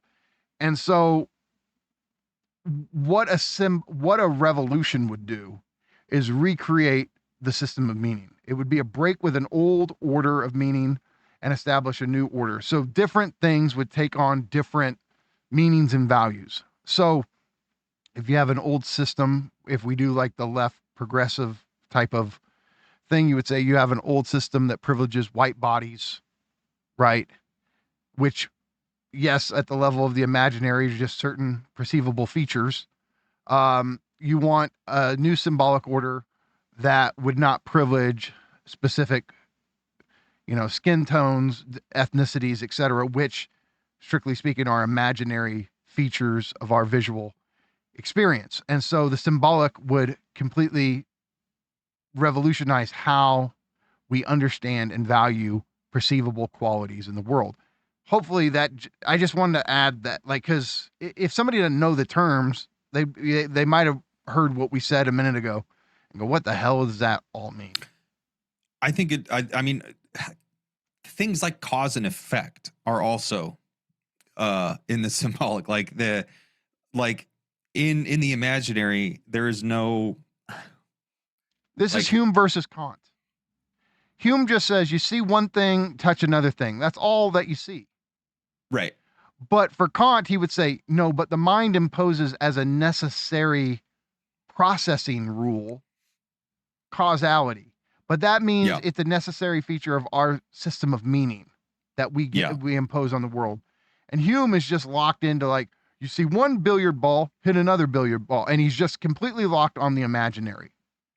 And he's saying there's no cause and effect out there in the imaginary. And Kant's like, you're right. And that's a huge problem for scientifically knowing the world, but I've got the answer. Cause and effect isn't out there. It's in here. It's a rule. It's a processing feature of our mental apparatus, which more or less is a symbolic in a way. Yeah. Well, and so, like, totally recasting a new symbolic, requilting everything, like requilting the entire imaginary so that, we used to privilege X and now we're going to privilege Y or whatever. It's like it deals with things that are as seemingly inarguable as cause and effect. So like it really is a radical reorientation. Like, so yeah, talking about like the revolution and the revolutionary nature, and there's always a bigger fish. And like, once you topple your master, you'll find a new master. I mean, it really goes all the way down to things like cause and effect and things that you think of as the laws of physics and stuff like that. Yeah, that's a good point. Which, yeah, I mean, it's an important point. If and I don't like the word imaginary. I know this is the one. Symbolic and real are okay in English, especially American English. The imaginary just causes confusion. There's a way to say, like, the symbolic, if you wanted to, conceptuality, maybe, like, there's a way you could do that if you wanted. The imaginary, perceivability, the perceivable. Yeah. Because the problem with the imaginary is that people don't understand when he's talking about images, like the perceivable feature. This book is an image. Well, that's a weird way to talk about a perceivable object. We think of images as representations, as paintings, as depictions, or as fantasies. We don't talk about concrete perceivable objects as images. And because of that, I mean, the other way, the symbolic, okay. I mean, maybe the semiotic for us is a little bit more, but I don't know. Your average, normie American doesn't talk about semiotic. So, yeah. All right. Hold on. So And the what do you key think? figure- Okay, I guess we should say something about that Dugin quote. About I mean, I just think it's, I don't know, people who talk about the pendulum swing and the pendulum swing. I just like, there's horrible shit that what gets called for the left does. There's just, I mean, today I was just watching shit at the British Oscars. Some guy has Tourette's. There's a new movie about Tourette's. And so this Tourette's having guy was invited to the British version of the Oscars. And when two dudes went up on stage who happened to be black, the dude that had Tourette's yelled out the N-word because he has fucking Tourette's syndrome. And now I don't even want to call it discourse because it's not discourse. It's fucking brain dead bullshit, but it's largely coming from what gets identified as the left, where these people are having quote unquote discourse about, was it fucked up that this guy said the N-word at these two black guys? And it's so fucking brain dead. I mean, I'm sorry, dude. and everybody else has no problem processing this. He has Tourette's. Do you know what that means? It's involuntary. Yeah. Well, and people were like, oh yeah, it's fucked up. And this guy has a disability, but also he caused these other guys harm. Like, I'm sorry, dude. If you think two grown ass men were harmed by having a slur yelled at them, go outside. Get off the fucking internet. Go outside. That is not harm, dude. Holy shit. Especially given the context. He's there to represent this disability, which a lot of people don't know about Tourette's, and a lot of people make fun of it. And there's also this thing a few years ago where kids were getting simulated Tourette's from TikTok. This is actually really interesting. I read multiple papers on this. Okay, I've heard nothing about that. Yeah, dude, like kids were watching creators that either had Tourette's or were pretending to have Tourette's, and so they had tics. And so the people who were watching TikTok, it was like psychosomatic symptoms, but they were actually symptomatic. Like they were actually dysfunctional, but it was psychosomatic. Like it wasn't neurochemical. It was something going on in their psyche. Whenever we get to talk to a clinician, I want to ask the clinician about that. I think, I need to find some of those papers. I wonder if Edie has read about that or heard about that. Yeah, it's fascinating. She'd be an interesting person to ask that to. Yeah, these grown ass men, they're actors. They know this dude is here. He's here to raise awareness. Blah blah. It was just this whole thing. But I agree. That is the left that everybody is fucking fed up with, including the vast majority of leftists.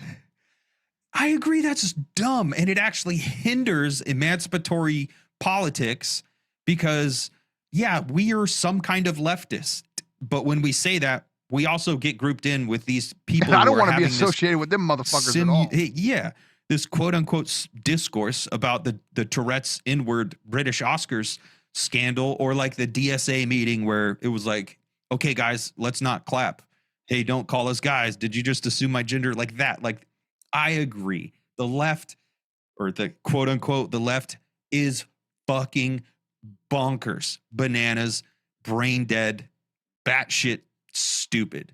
However, I don't think the way to fight that and combat that is by doing a pendulum shift to psychedelic Trumpism.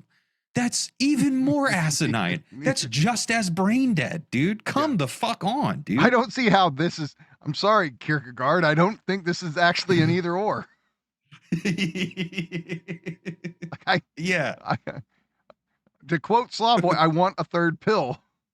Yeah. Well, and I think would that, prefer not to. Yeah, I think so. Yes, I think it is true that there are people who are just bonkers.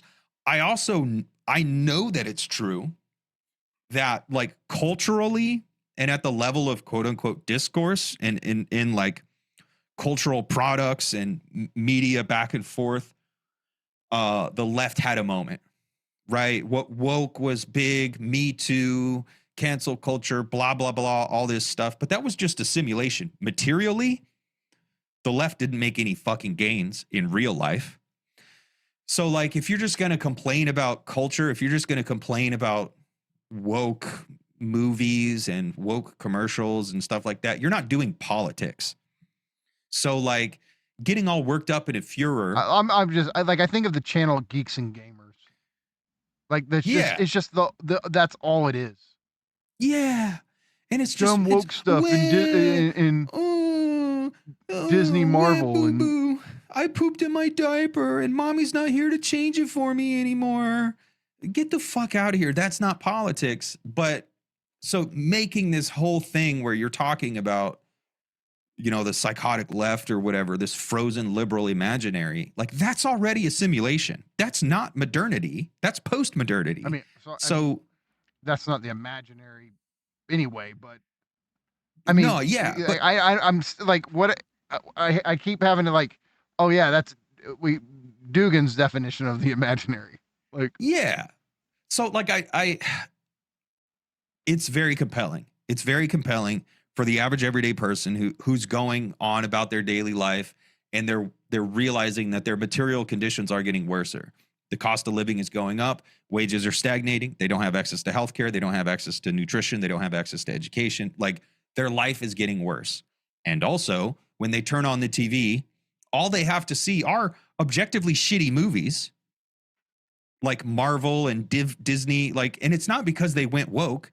They got shitty because they got lazy. We got complacent in shitification. They were like, hey, let's make a couple really good Marvel movies.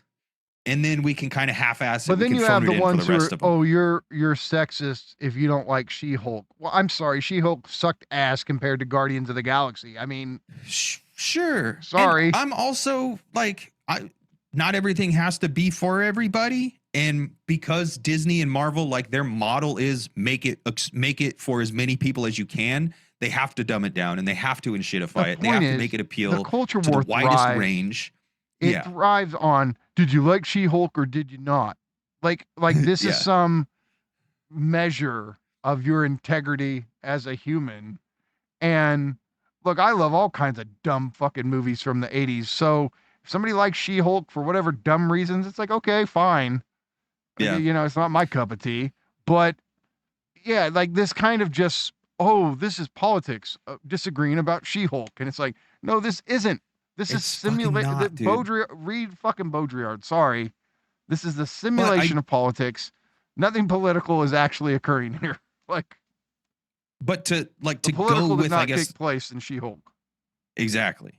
But to go with the framing that Dugin is using, like I think he's either being sneaky and using kind of culture war to sneak in what I think is like a reactionary, I don't know, project. Or he's earnestly, he is smarter than the average reactionary. Yeah. But so he's talking about this in this way to play up these fears of like, hey, be afraid. They're going to come around and requilt everything. And they are genuinely concerned with creating a new symbolic order, not only one that doesn't privilege white bodies, but one that actually privileges non-white bodies. So like he's doing this, I think, this insidious movement, probably getting these things wrong genuinely, but using them to kind of support his argument of particularism. Ultimately, at the end of the day, I think that's what he's doing. I also think it's like, I understand how people can be like afraid. Like, oh, Disney's woke, Marvel's woke, Starbucks is woke, and my life is getting worse, so it must be because these things. And oh, they actually want to requilt the entire symbolic order and make me the bad guy. And So it kind of generating reactionary sentiment that way. And like, I think that's what this is doing, this misreading of this triad. And I can see it, I can understand it. And I just say, that's not politics, dude. Like, that's just more culture war bullshit. So, okay, now enter J.D. Vance. The key figure for Dugin is J.D. Vance. He even speculates that Vance may be familiar with Lacan. In Vance, the Democrats' psychoanalytic strategy fails, as Vance himself embodies the atypical right-wing symbolic pole. It is even possible that he understands this and is familiar with Lacan. You think J.D. Vance is sitting around reading Seminar 11? No, man, I'm not sure what J.D. Vance reads. Probably couch catalogs, because he's a couch fucker. So he reads like the Montgomery Ward catalog or the Sears catalog. Do those exist anymore? I don't know. Maybe he goes to Sears.com or JCPenney.com and looks up pictures of couches. He ordered the ones from the 80s so he can. No, I mean, he's Peter Thiel's little homeboy. I mean, he's reading Yarvin, probably. I'm sure he's reading Yarvin. And I'm sure he's read things by other people. You think he's read like Nick? Yarvin? I doubt it. I think he might have tried and he couldn't figure it out. He couldn't make sense of it. And so he just reads Yarvin and other blog posts from other fucking right-wing nut jobs. You think he reads and like Dugin? I think he probably like maybe will talk to people who have read. I don't know, man. I think most of these guys can't read. Maybe they'll read Nietzsche. Maybe they'll read some Yarvin. Maybe they'll read Carl Schmidt. And maybe they'll read Ayn like Rand. Evola. Definitely Ayn Rand. Yes, they definitely have read Ayn Rand. But they didn't read Ayn Rand's only good book, which was Anthem. I think it was Anthem. That was actually a good short story, dude. And then she didn't get as much play, and so she was like, "Well, I'm gonna go fucking beat Ayn Rand." Yeah, like she probably had Anthem done better. Was it Anthem? Yeah, I think it was. She probably would have turned out a lot cooler if that book had done well. So, okay. Yeah, I doubt he's read Lacan. I doubt he's fucking read Lacan, dude. All right. So Dugin says Vance is a Lacanian. What does Slavoj have to say about this? So here is where we finish. Vance as a Lacanian.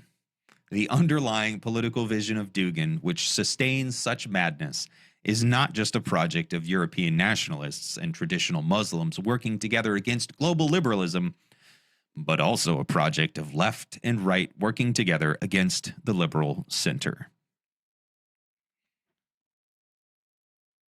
So In the then we West- get a Dugin quote.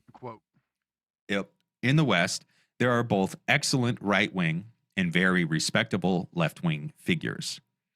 For instance, the AfD, Alternative for Germany, is a remarkable right-wing movement, and Sarah Wagenknecht is an outstanding leftist. Wagenknecht. I don't.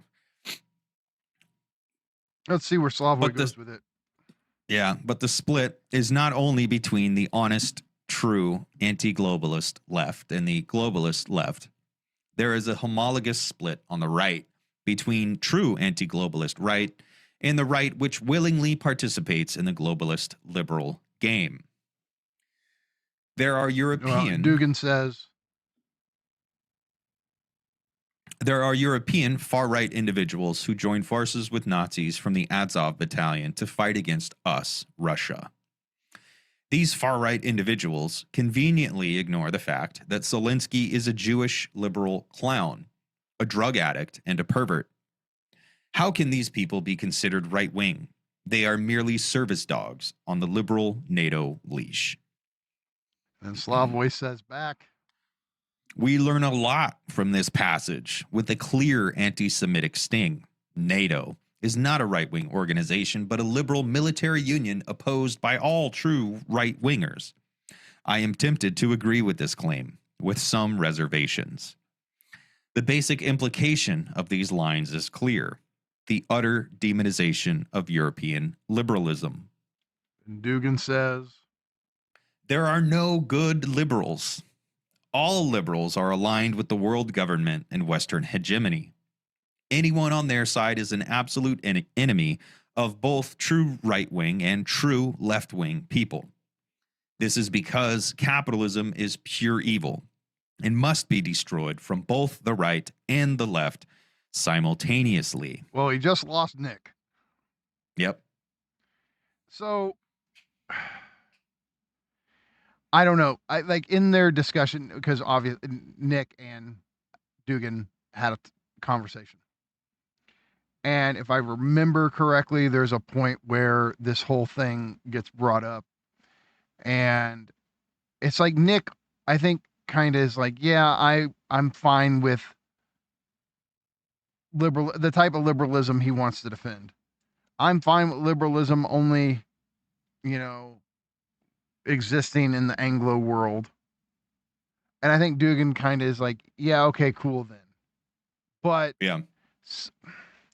Liberalism is attached to capitalism, and you're not going to contain capital to one little region. It's always going to do what it's already done. And Nick knows that. Yep. So I don't, I don't know, Nick, that it's going to globalize. It's going to, the story goes like this. The earth is captured by a techno-capital singular, not Europe, not England. Earth is captured by a techno-capital singularity, right? It's global. And if liberalism is the ideology, the belief system, the philosophy, whatever you want to call it, that goes along with it, that traverses the globe with it, well, yeah, it's gonna, if capital has economic hegemony, then liberalism's gonna have cultural hegemony.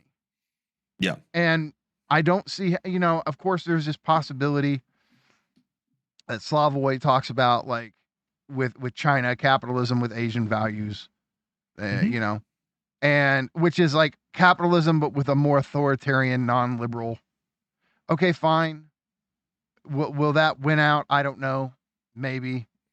But the historical data shows where capital goes, so too goes liberalism. And we know capital will not stay stationary in one region. That's just not how it goes.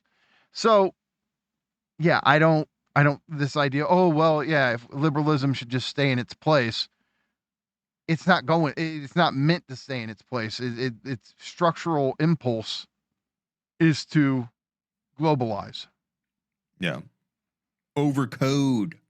And look, I get it. When two people who disagree strongly get together and they kind of like each other, or they get along in conversational form, I get it. They go, okay, yeah.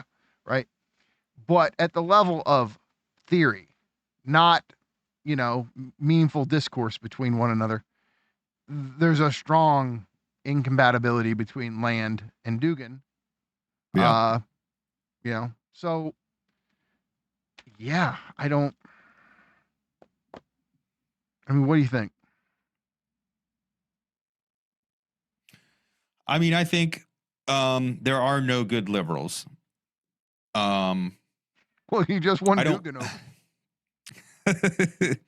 I don't like the letter of that statement, but I like the spirit of that statement. And the reason I like the spirit of that statement is because liberalism is just kind of capitalism. And we want to go beyond capitalism. So we want to sublate liberalism.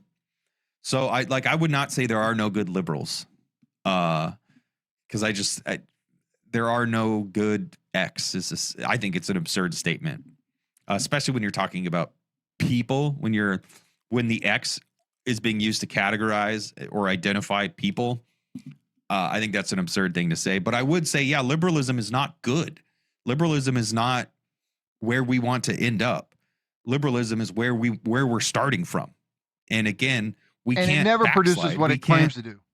Thriving Right. individuality. Sorry. Right. We have a great So- deficiency of that. Yeah, go beyond it, but you can't go back. There's no home to return to. You can't uncross the mountain. You can't put the toothpaste back in the tube or whatever. But Nance, So I agree. nothing goes beyond capital except capital itself. Sure. And maybe that takes the shape of us becoming transhuman cyborg machines and mating with machines. I'm all for it, dude. Sign me up. Give me a fucking robot body. Now you lost, Duke. Sure. Yeah. You won Nick back. And yeah, I'm good. I don't like, I just think like the particularism is just wrong. Like at the end of the day, our particularity is not what that's not a source for emancipation. Okay. Let's see, where are we at here? All right, back to Slavoj. Yep. These lines are not a crazy dream. In some sense, they are true. The ongoing war between Russia and Ukraine is ultimately not a war for territory or economic and political influence. It is a properly metaphysical war. So, what will happen when and if the joined right and left annihilate liberalism? Will it not be an even more brutal, pure conflict? Plus, how can the idea that capitalism is pure evil and must be destroyed from both the left and right simultaneously be united with Dugin's advocacy of Russia, China, etc., which are not anti-capitalist but simply authoritarian capitalist? Dugin is anti-capitalist only insofar as capitalism is liberal. He accepts capitalism controlled and regulated by a strong nation-state grounded in national tradition, a dream of all fascists. As Lacan and Miller have been repeating for more than half a century, capitalism is global, which means that the opposition between its liberal version and its authoritarian version is imminent to it. During the last I wonder if we decade could of call that a parallax view or parallax gap. That within capital, there's this view it from one angle, it's liberal, view it from another, it's authoritarian. Maybe this is a stretch. I mean, it definitely. I mean, there are people who hate capitalism. I mean, is liberal And- capitalism and global capitalism on a Mobius strip? Well, yeah, I mean, because capitalism is capitalism, and the liberal and the authoritarian and all that, those are just how it presents itself. That's how it filters down to us, but it's all Well, the still liberal it's one all was- still capitalism. The liberal one's going to be the Randian type of like individual. It's all about the individual, pursuing individual interests. The authoritarian one's going to say, no, the state should control what capital is doing. And so the libertarian in the American sense, libertarians are going to go, no, the fuck it shouldn't. Yeah, And so, yeah, I wonder, I don't know, maybe it's not on a Mobius strip. Maybe it's just a straight up opposition. I mean, I don't know. I don't know, because it's like, I mean, at the end of the day, liberal capitalism, authoritarian capitalism are screens to obscure capitalism itself. So the liberal, Either or the way, authoritarian, MCM prime. yeah, like it's just obscuring material conditions and relations. So Either it's like way, this- wage labor. yeah, it's just like this political kind of modulation to make it either more palatable to the subjects of capitalism or to just maintain control due to contingent conditions before that. Like if you came from a Tsarist, empire, or if you came from a liberalizing monarchy that was having people calling for republicanism in the first place. Like it's all kind of contingent. So I don't know. Okay. Now we're going to kick into some Žižek doing Lacanian theory. During the last decade of his work, Lacan was obsessed with Marx's critique of political economy. The central category of his work in this period, his notion of surplus enjoyment, plus de jouir, is elaborated through a constant reference to Marx's notion of surplus value. This reliance on Marx indicates that Lacan was desperately searching for a way out of capitalism, and that he, quote, envisioned psychoanalysis as the way out of capitalism, which in some sense was already underway in the years after 1968. But he asks more, that psychoanalysis be the way out of capitalism for more than just some. That was a quote from Jacques-Alain Millet. Lacan's quest for the way out of capitalism leads him in the direction of sainthood. But he defines sainthood in a very specific way. A saint is the one who wholly adopts excremental identity, who is reduced to a piece of shit. It is not that we should all become saints in the usual sense of the term. What we should learn is to step outside the capitalist superego pressure to acquire and to be more and more, to incessant progress, outside its economy of expanded self-reproduction, which also survived in classical Marxism and really existing socialism. One could speculate that what Lacan aims at with sainthood is close to Gelassenheit, a term used by Angelus Silesius, which is generally translated as releasement. Gelassenheit, a key word of Heidegger's later thought, names the fundamental attunement, Grundstimmung, with which human beings are to authentically relate to other beings and to being itself. It contrasts with the fundamental attunement, or rather disattunement, of the will. Here is the key proposition from Lacan's television. A saint's business, to put it clearly, is not caritas. Rather, he acts as trash, his business being trashitas. Okay, pause. So is Slavoj saying we should all become trash men who eat from the trash can of ideology? Yeah, dude. We all have to become trash raccoons. I don't know if I've ever seen Slavoj do this thing with Lacan's concept of sainthood. So this feels new to me. I mean, I'm just like, again, cards on the table, me being a Bataille guy, like releasement has a lot to do, I think, with uselessness. But like being free of utility. Like, yeah, but isn't being saintly useless in capitalism? Yeah, that's the thing. Yeah. Okay.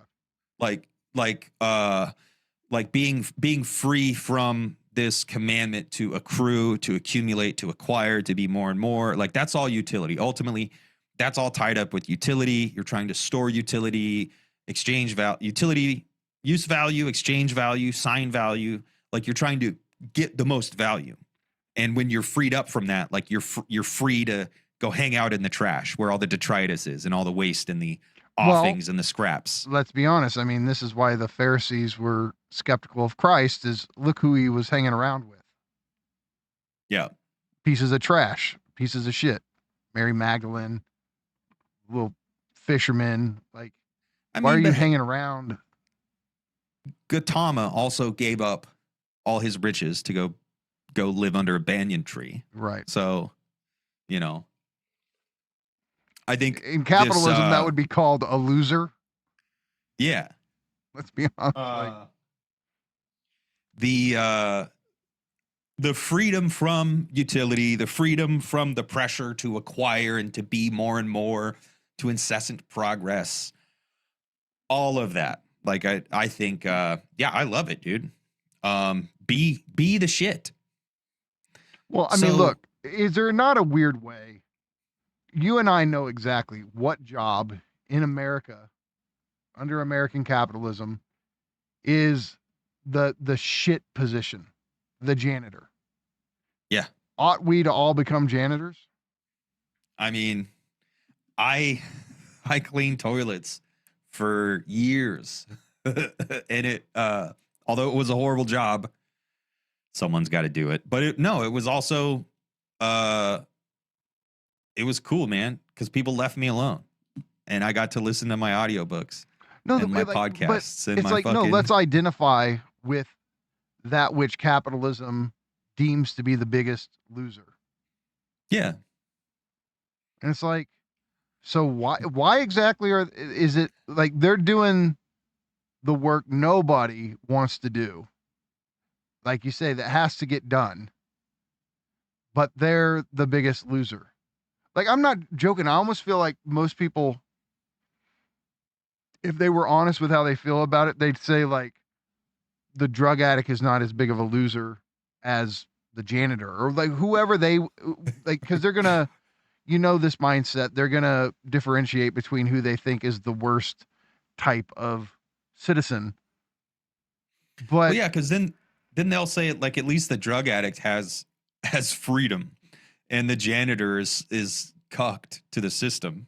And yeah, sure, but also I think the janitor is not cucked to the system. I think the janitor is saying, I got to eat, I gotta pay some bills, I got to do it somehow, but I'm also just gonna do bare minimum. Like I think the janitor is more free than the drug addict.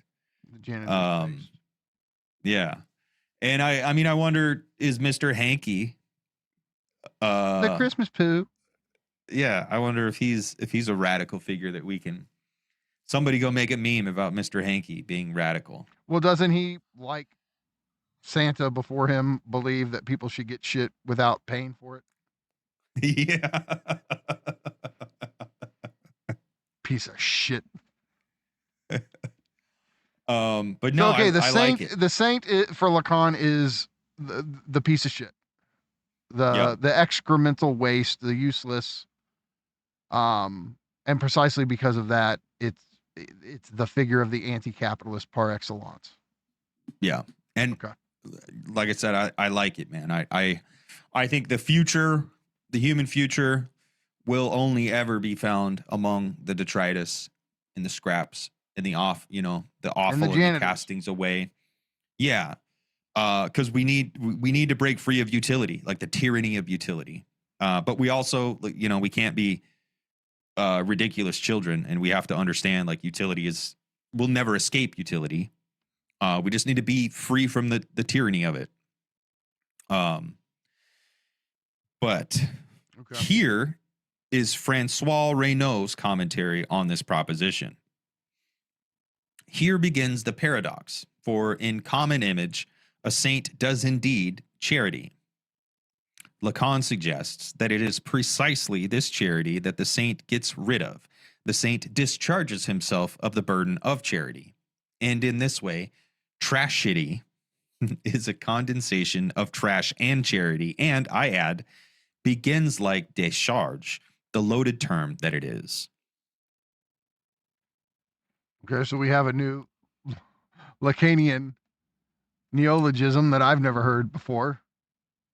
Tragedy. Tragedy. I love it, dude. I love that. I can just see Todd rolling his eyes. Like, yep. Lacan's stance against charity gains new force today when charitable activities have become a key component of big corporations. Just recall the Bill and Melinda Gates Foundation with tens of billions of dollars worth of donations. Exactly. Giving to charity itself is no longer true depense. It's no longer truly giving away money. It's actually just getting tax breaks and getting more symbolic value, Capital. more sign value. Yep. Yeah, more capital. For Lacan, charity remains firmly within the traditional logic of the supreme good. It allows corporations to reinscribe their superego, incessant striving for surplus profit, into the contribution to the welfare of all. But can we effectively suspend the capitalist superego through sainthood, which is ultimately an inner subjective stance? So let's be clear, okay, right? Because people could, this is one of these classic moments in Žižek where you're like, how the fuck did we get here? Wait, what? Right? This is the issue with Slavoj's style. He pivoted, but he didn't explain the pivot. What he's trying to do is say, all right, Dugin wants some sort of right-left coalition in order to fight liberalism, which is to say capitalism. What Slavoj is doing is offering an alternative figure or model that would do this. And it's the Lacanian saint. That's how we got here. So I just wanted. Yeah. He's showing the purple pill, neither the blue pill nor the red pill. Yep. Lacan's overall view is a pessimistic one. Our future will, in all probability, be a new form of global capitalism, supplemented by new religious nationalisms, which is effectively happening now. In psychoanalysis itself, as a specific practice in which the analyst functions as an excremental saint, will also probably disappear. Psychoanalysis is not eternal. It is possible only within specific social conditions. I remain here a Marxist. The capitalist superego is also not just an inner subjective stance. It is embedded in a complex network of social and ideological relations and in practices which materialize these relations, and the anti-capitalist struggle should go on at this level. To fight capitalists, to fight the superego. Mm-hmm. Wonder if there's two guys out there developing that line of thought. I mean, I don't know. Maybe we should think about doing something like that. Yeah, we probably should. Okay. So, okay. Miller. Look, the point is, and look, we, in our first piece that we co-authored together, Enjoy Your Surveillance, you can Google it, you'll find it. Soon to be back up at Everyday Analysis. What we're getting at there is, and we're inspired by Žižek and Todd McGowan on this, that there's a fundamental relation between capital and superego, and trying to do justice to that relation again would be something that would take us too far afield. But we'll just say that superego is, in a sense, the personification of capital. It's an authority that demands that you constantly enjoy yourself, that you constantly get it right, that you're constantly enjoying more and more. And of course, that spurs on consumption. And it leads to. I want it all. I want it all. I want it all. And I want it now. That's a great. We should use that at some point. That's a great little kind of instantiation of the super ego's enjoy, right? And so part of fighting capitalism is understanding I don't have to have it all. I don't have to have it now, and I don't have to fully enjoy myself. I'm free to desire. I'm free to lack. I'm free to not, I don't have to. I can actually be content with lack, with not having. And capital doesn't accept that at all. And it bombards us everywhere we go with variations on enjoy. I think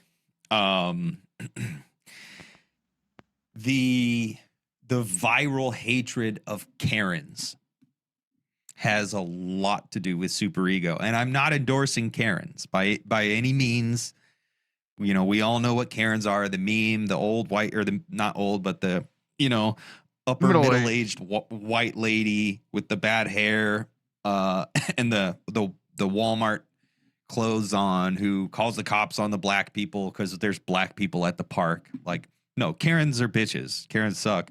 I'm not saying be the Karen, but also there's a super egoic detestation of Don't the Karen. fucking complain.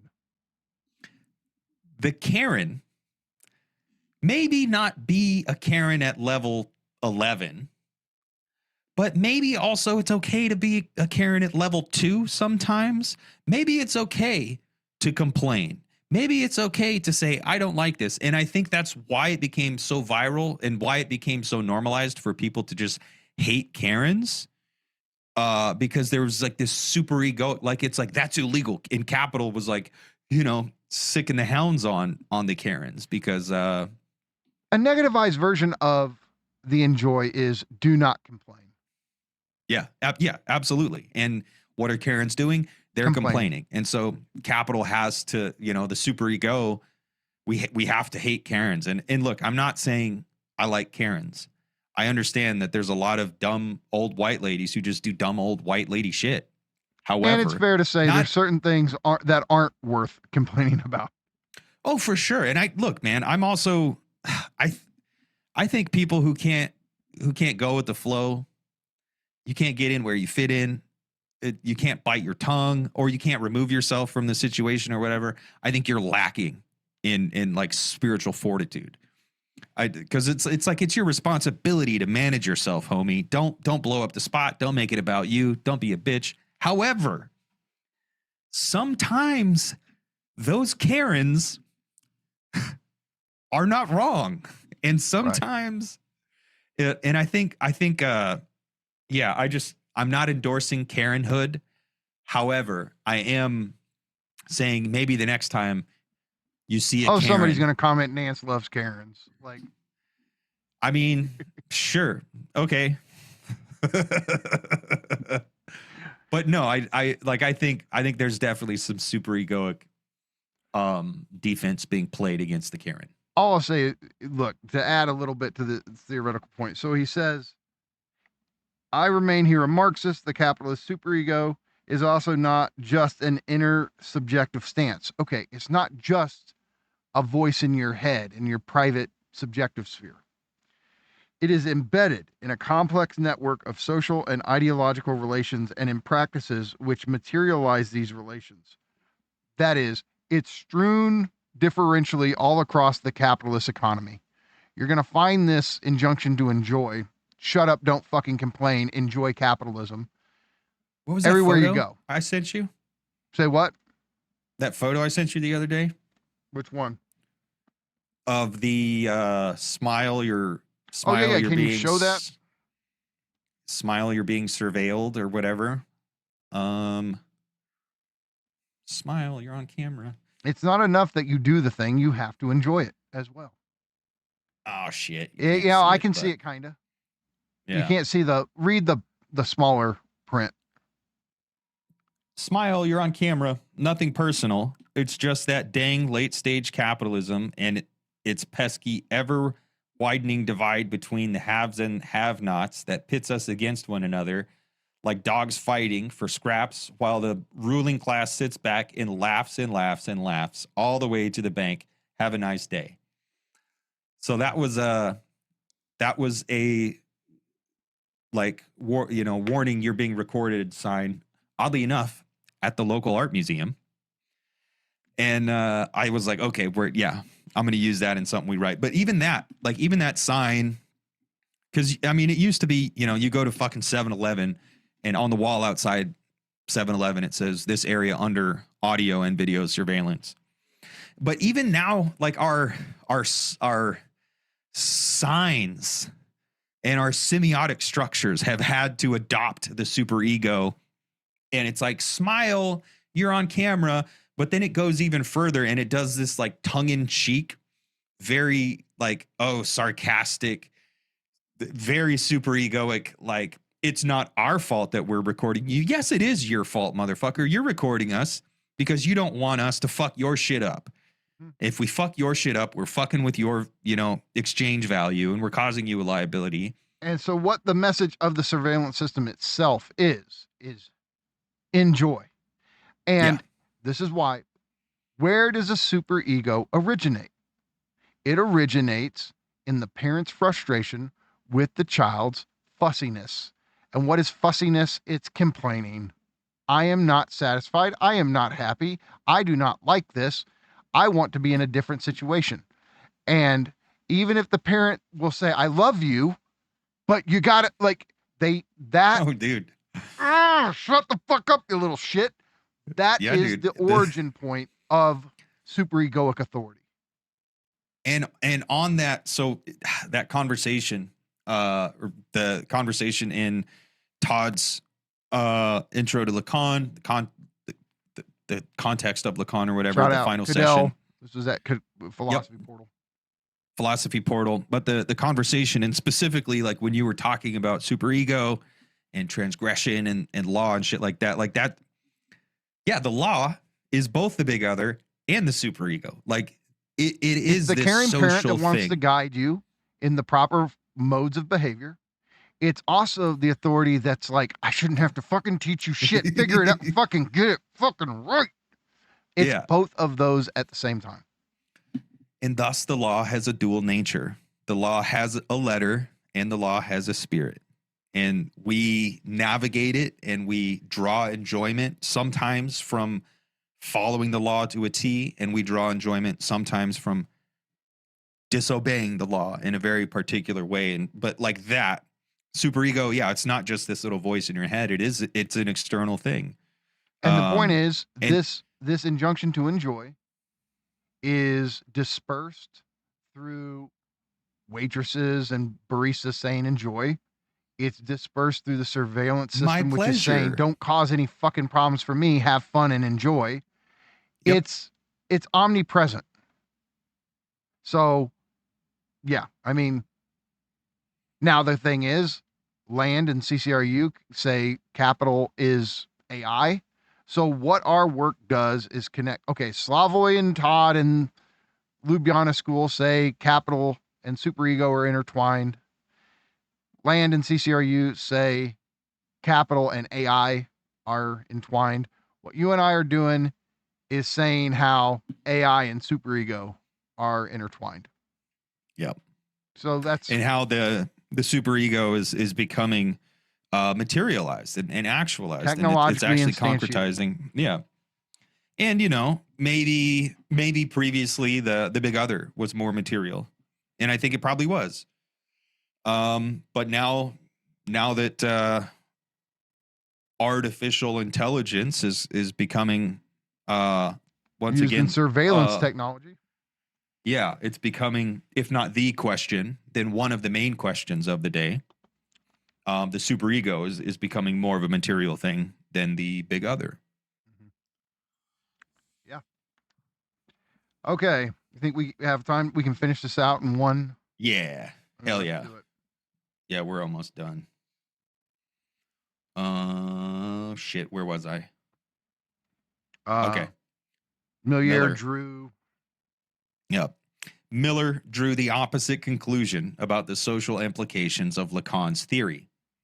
Lacan's critique of the 68 student protests was basically a defense of moderate and modest liberalism, which compels us to avoid extremes and to maintain a fragile balance of the components of the social Baromean knot. We definitely get in Lacan a conservative aspect, a liberal aspect, and a leftist anti-capitalist aspect. But Dugin all too quickly identifies traditional liberalism and the cancel culture, which, although it radicalizes certain liberal tendencies, is opposed by many liberals. Plus, it is Dugin himself who, in his eschatological vision of the struggle to death between global liberalism and the combined good, left and right, advocates a radical, violent change which cannot but end in new terror. And I mean, look, even somebody on the right like Land, if this identification between traditional liberalism and cancel culture, Nick wouldn't say that's true at all. Yeah.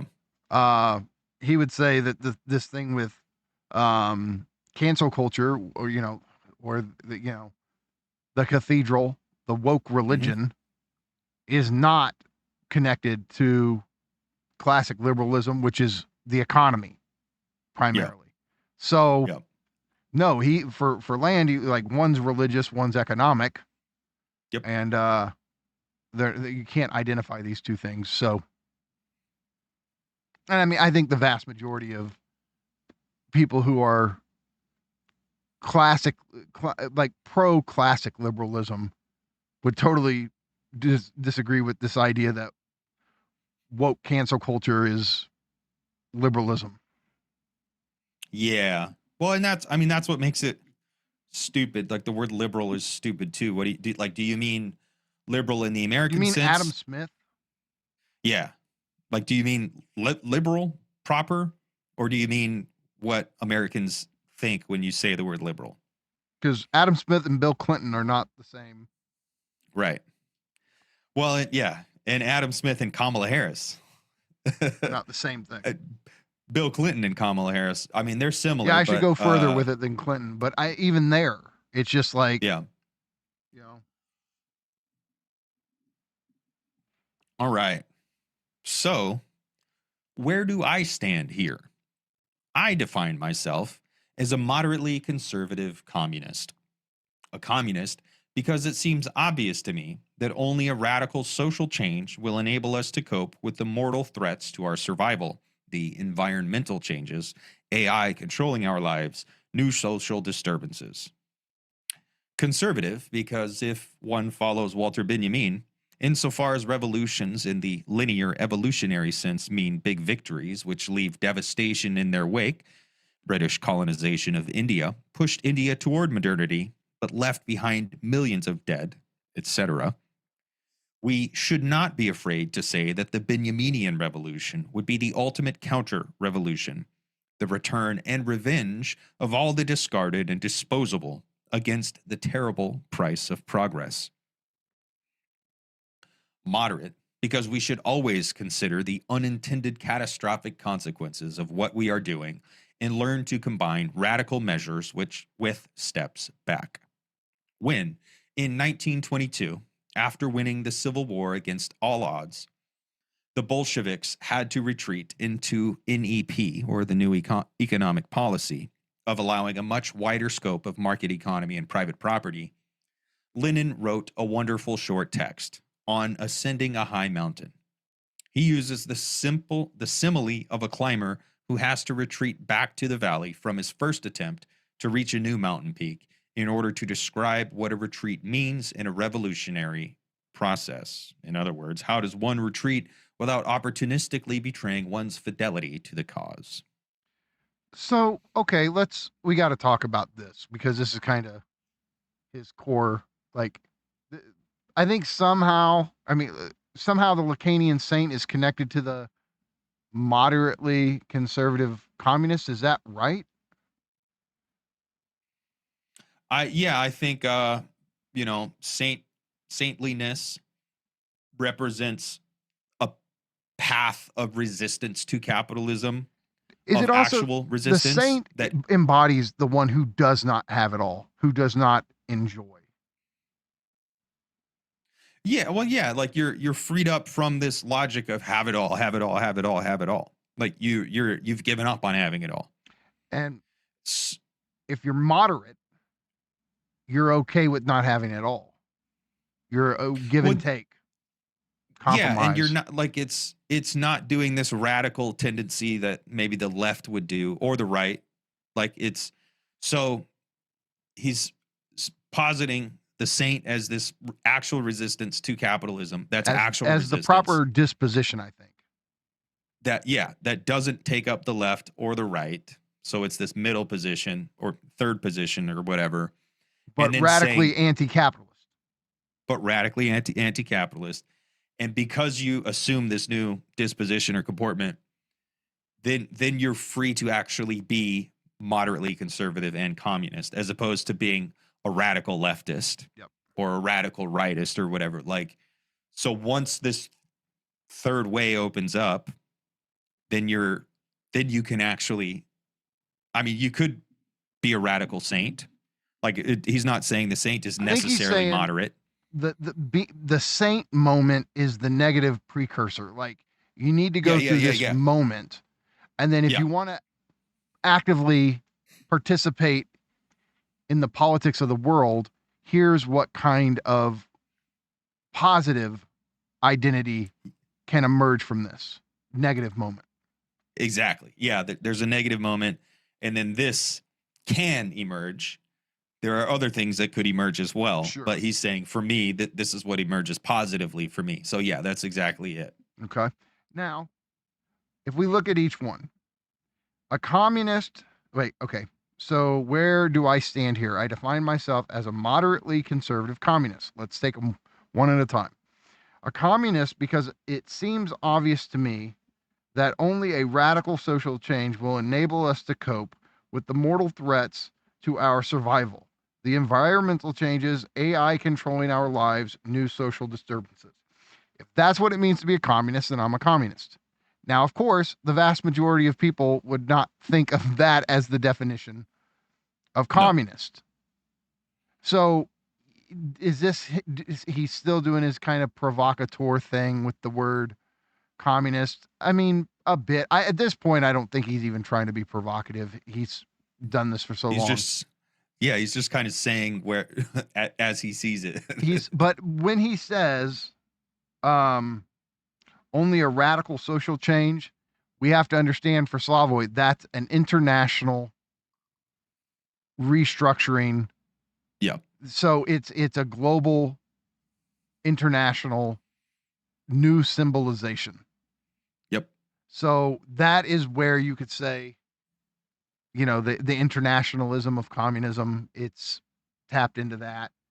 But he doesn't say anything about seize the means of production. He doesn't say, he doesn't do the typical, it's just, I believe it's going to take a radical, and I put the word in his mouth, international new symbolization if we are to deal with the crises that we are currently facing. If that's what it means to be a communist, then sure, I'm a communist then, because I agree with that. Yeah. Okay. And you agree, I think, right? Yeah. Yeah. Okay. So we agree on the way he's defining communist. Do we agree with the next one? Conservative, because if one follows Walter Benjamin, insofar as revolutions in the linear evolutionary sense mean big victories which leave devastation in their wake, let's skip the other. We should not be afraid to say that the Benjaminian revolution would be the ultimate counter-revolution, the return and revenge of all the discarded and disposable against the terrible price of progress. Here's the thing. I feel like I get a sense of what he's talking about, but I'm not as clear on that one as I am what he means by communist. That,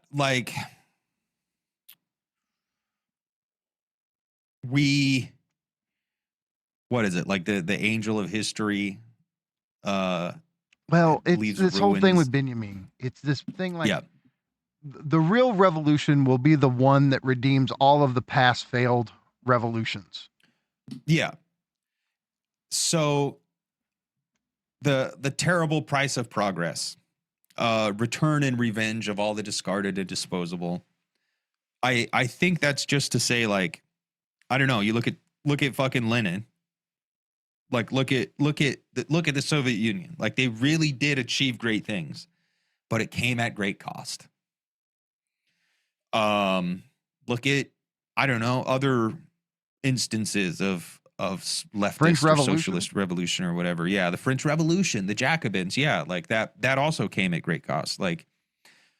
I think it's just to say, be aware of the cost you're paying, and don't just do revolution to do revolution, because there's always a bigger fish. Mean be leery, I think be leery, be wary of revolution. Aware. Yeah. Don't just do revolution for revolution's sake, and be aware. What was that? The Avakians, is that right? Bob Avakian.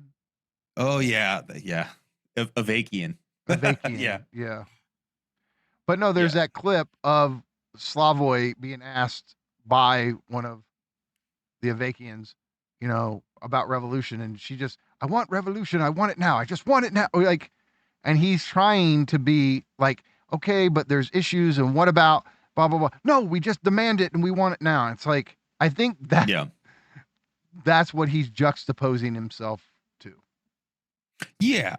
And also, you know, I think like what we were talking about with the Xenofeminist Manifesto, like if we take political projects that are avowedly universalist, but we don't actually, like, we're not critical, we're not careful, we're not conservative in some ways, they will just reify and reproduce particularist projects. And so it'll be another, it'll be another moment of like particular oppression or whatever. And we can't be aware of that. Like there's also, like, talking about Benjamin and history, like it's also true that we'll never know until we're looking back upon it. Yeah. And like so it will have to have this, like, this re-quilting of everything, this kind of retroactive moment where it does validate or justify history as such. And so, yeah, I think conservative here is just be careful, be smart. It's like what I tell my kids, like, have fun, but be smart. Be careful when it comes to the possibility of revolution. Yeah. I think you and I would agree with that, right? Yeah. Yeah. Okay. And then finally, moderate, because we should always consider the unintended catastrophic consequences of what we are doing and learn to combine radical measures with steps back. If that's what it means to be moderate, then I guess we are moderately conservative communists. Like, and I know you and I, we're both going to go, I don't, but I don't want to, I'm not going to fly that banner. No, I mean, I agree. I agree with Žižek here. It's just also like, okay, cool. That's your framing. That's not I agree with your framing. The signifier I'm looking for. Yeah, I'm not onboarding it, but I agree with it. So, okay. All right, let's finish this thing out.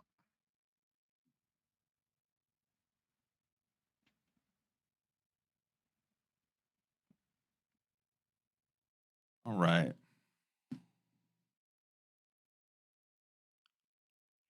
Oh shit, hold on. This triad of moderate. Yep. This triad of moderate conservative communism, my own socio-political Borromean knot, perfectly fits what Lacan aims at with his recourse to this figure. Although it offers a version of politics different from Lacan's anti-progressive pessimism, it remains anti-progressive pessimist communism. And it rejoins Lacan at his crucial critical insight about the May 68 protests. Psychoanalysis is, as a rule, misunderstood, either in a pseudo-leftist way, we should strive for abolishing all forms of repression for fully liberating sexuality, or in a conservative way, a level of repression is necessary to prevent social disintegration and public morality. Jacques Lacan offers here a surprise. He defines the goal of psychoanalytic treatment in our era of permissiveness as the restoration of a minimum of shame. The true opposition is not the one between free sexuality and repression, but the one between shamelessness and dignity. It is difficult to overestimate the political relevance of Lacan's stance. Protesters attack the shamelessness of their opponents and demand to be treated with dignity. And this is this thing Lacan does with shame. And we haven't talked about it much, you and I, but it is, for him, something's gone wrong if someone feels no shame. And I think, in particular, this is where I got to say, I think the certain aspects of the left are worse at this than, you know, have you no shame. And so somebody would say, like, I could see Lacan going to if a teacher is lecturing and students just interrupt whenever they feel like it, and I'm not talking about they even have to be leftist students, but like this idea of, you know, the young adult, the child always being able to disrespect authority figures, all of this kind of stuff. You go, don't you have any shame? Like, and there are certain type of leftists that go, they should never respect them, right? And so I'm not trying to, because he framed it as pure sexual liberation versus repression.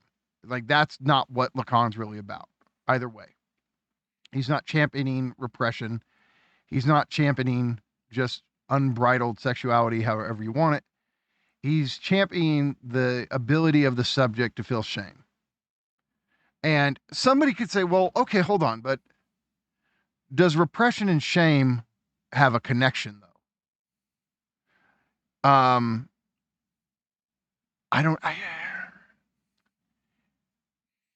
mean, what do you think of that? Like, if you hear, like, the problem with our current times is that no one has any shame. How does that hit you? Yeah, I think we forgot that it's incumbent on us to self-manage. I think that's what shame is. Shame is self-management. Shame is awareness, self-awareness. Is this an indicator of the loss of paternal authority, though? Absolutely. No, and it's the move from to the superego. And like you. Yes. Yeah. I'm enjoying myself, so nothing I do is wrong if I'm affirming what I'm doing as enjoyable. And it's so fucked up and it's so contradictory, again, because the dual nature of the law, but also at the same time, like, no, like, shame is a good thing, dude. Like, you need to manage yourself. Like, you are responsible for yourself. I'm sorry, dude. Like, yeah, I believe in, like, freedom and emancipation and rights, but I also believe in responsibilities. Like you have to do your dishes and take your trash out and clean your room. You have to do all that stuff. Like, and this is why the people who think we can fully overcome alienation. Like, it's like, no, we will, like, there will always be some part of us that is, like, estranged. Like, we will never be in harmony. Well, like, you will never get to just sit back and enjoy all the time. You have responsibilities. Look, let's do this on both the right and the left. So you have the people on the right who love to go into comment sections and use the N-word and throw that around. And they're doing it it's not like the guy with Tourette's. They're doing it intentionally because they enjoy it. And what their justification would be, why they feel no shame about I'm enjoying myself. Yep. Now, it's not that deep, bruh. What about, and this has happened, don't act like it hasn't. And I'm not talking to you, Nance, I'm talking a certain type of person that would, it's over, it doesn't have, no, there have been cancel campaigns that leftists have done against people where no evidence has actually been established. It just catches on and you enjoy the cancellation. And if somebody says, don't you feel any shame about publicly harassing somebody who hasn't been proven guilty of anything? No. And what it boils down to, they will disavow it even more than the rightist. But you're enjoying yourself. So I'm holding them accountable. I'm sorry, dude. Like, holding someone accountable socially, that's not a thing. That's not fucking possible on the internet. Social media. So, like, yeah, people engaged in harassment online, publicly burning someone at the stake. That's what it is. It's you're burning in effigy and sacrifice to the god of enjoyment. Now, there is such a thing as holding someone accountable socially, but it happens in real life. And people have been doing that for thousands of years. Like, that's the thing. Like, it's not new. It's not radical. Like, if you go out in public and some dude is like way touchy-feely on girls, you're going to be like, hey, homie, bro, knock that shit off. Shame? Yeah. And then the dude will get his ass whipped, and then it'll be a video and it'll go viral on World Star, and that shit will continue happening. But, like, canceling motherfuckers on the internet is not radical duty. It's not your ethical duty to fucking harass some. It's the enjoyment of the mob. Yeah. It's And yeah, no, chasing it's Frankenstein's monster down with pitchforks. I'm sorry. And you yeah. see how, if you've been around anybody who ever engaged in this shit, you know that there's this libidinal enjoyment in. Look, the leftist superego is you're not pure enough. Yeah. Well, and oddly enough, the right superego is also you're not pure enough, you're not godly enough. There's So that too. I mean, it does often come down to purity, and enjoying purity, don't but like also purity. enjoying Whether it's left or right. because purity and substances, like a substance can be pure, a substance can be purified, and a substance has hard delineations and hard boundaries. And I don't like that. I don't believe in purity. I don't believe in substance. I don't believe in hard boundaries. Okay. So you have a time limit. Let's finish this out. This discussion of shame, this is something we should talk to a Lacanian, Žižekian friend about, because there's a whole discussion to be had about Lacan's concept of shame. Yeah. Why shame? Does it end? Yeah, my PDF is all fucked up here, dude. It's like, why shame? Why shame? In his seminar, The Reverse of Psychoanalysis, 1969 through 70, Lacan's reaction to the May 68 events, he makes a much more important point that the decried provocative statement, what you aspire to as revolutionaries is a master, you will get one. In his critique of protesting students, he surprisingly says, all you are lacking precisely is a bit of shame. Lacan repeatedly varies this motif, like saying that students fear they might be carried away by buffoonery. Let us start rather from the fact that buffoonery is already there. Perhaps by mixing in a little shame, who knows, we may be able to hold it back. And he even concludes the seminar with, what I put forward for the majority of you is just that. I managed to make you ashamed. Not too much, but precisely enough. Jack Allen Miller provides the background of this statement by way of pointing out that we have to read contemporary shamelessness from the perspective of a certain mutation in capitalism, no longer a capitalism that relies on repression of enjoyment. As in Max Weber's famous analysis of permissiveness, this new mode, if it bears the mark of a style at all, is rather that of permissiveness, where what can be sometimes what can sometimes be the cause of difficulty is the prohibition on prohibiting. Yeah. The enjoy prohibits prohibition while smuggling in all kinds of hidden prohibitions. So again, of new prohibition. Enjoy means thou shalt not complain. But it's never the prohibitions of the superego always remain silent, hidden. Yeah. They're always negative positions. That you have to infer your way to. Yeah. Which is again why it's the spirit of the law. Why the letter of the law is a positive thing. Enjoy. You know how to follow the law. But the spirit of the law is always weird and wishy-washy, and you have to figure it out for yourself. Which is why it's more edifying. In any anti-capital, enjoy in perfect accordance with the capitalist system. Yeah. Which means all kinds of things are prohibited. Yeah. Lacan doesn't advocate here a minimum of morality and or repression that should be maintained to prevent social disintegration. On the contrary, he draws attention to what already back in the 1940s, the Frankfurt School members referred to as repressive desublimation. What we are getting today is a kind of generalized perversion, only doing what hysterics only dream about, openly doing what hysterics only dream about. And as Freud already knew, nowhere is the unconscious more inaccessible, more repressed than in perversion. The catch is that desire is in itself imminently inconsistent, self-contradictory, traversed by what Freud called primordial repression, which is why the permissiveness of perversion ends up in a self-destructive deadlock, which gives birth to the call for a new master. And as the ongoing wave of new populism aptly demonstrated, this new master's shamelessness by far exceeds the shamelessness of the old leftist protesters. Does he mean Trump there?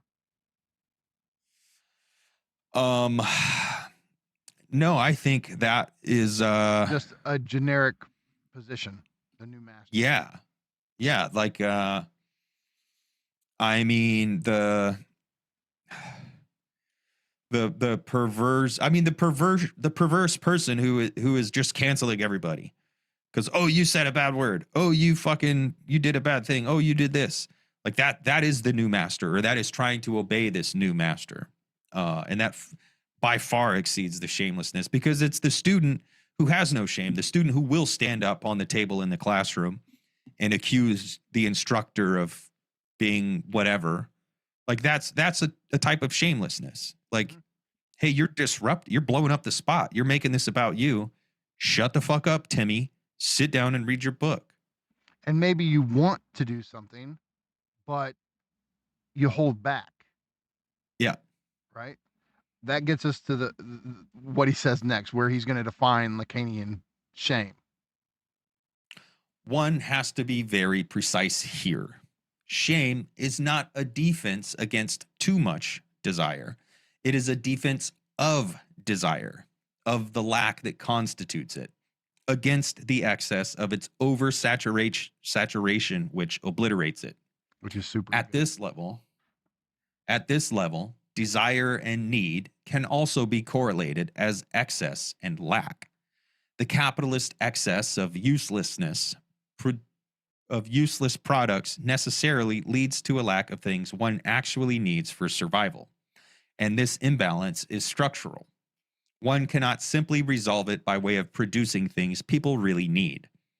And at yet another level, is Israel now not caught in a similar paradox with regard to its territorial expansion?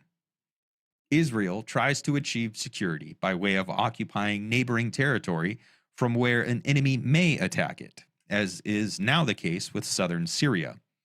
In Netanyahu's new Middle East, Syria could become Israel's biggest strategic gain.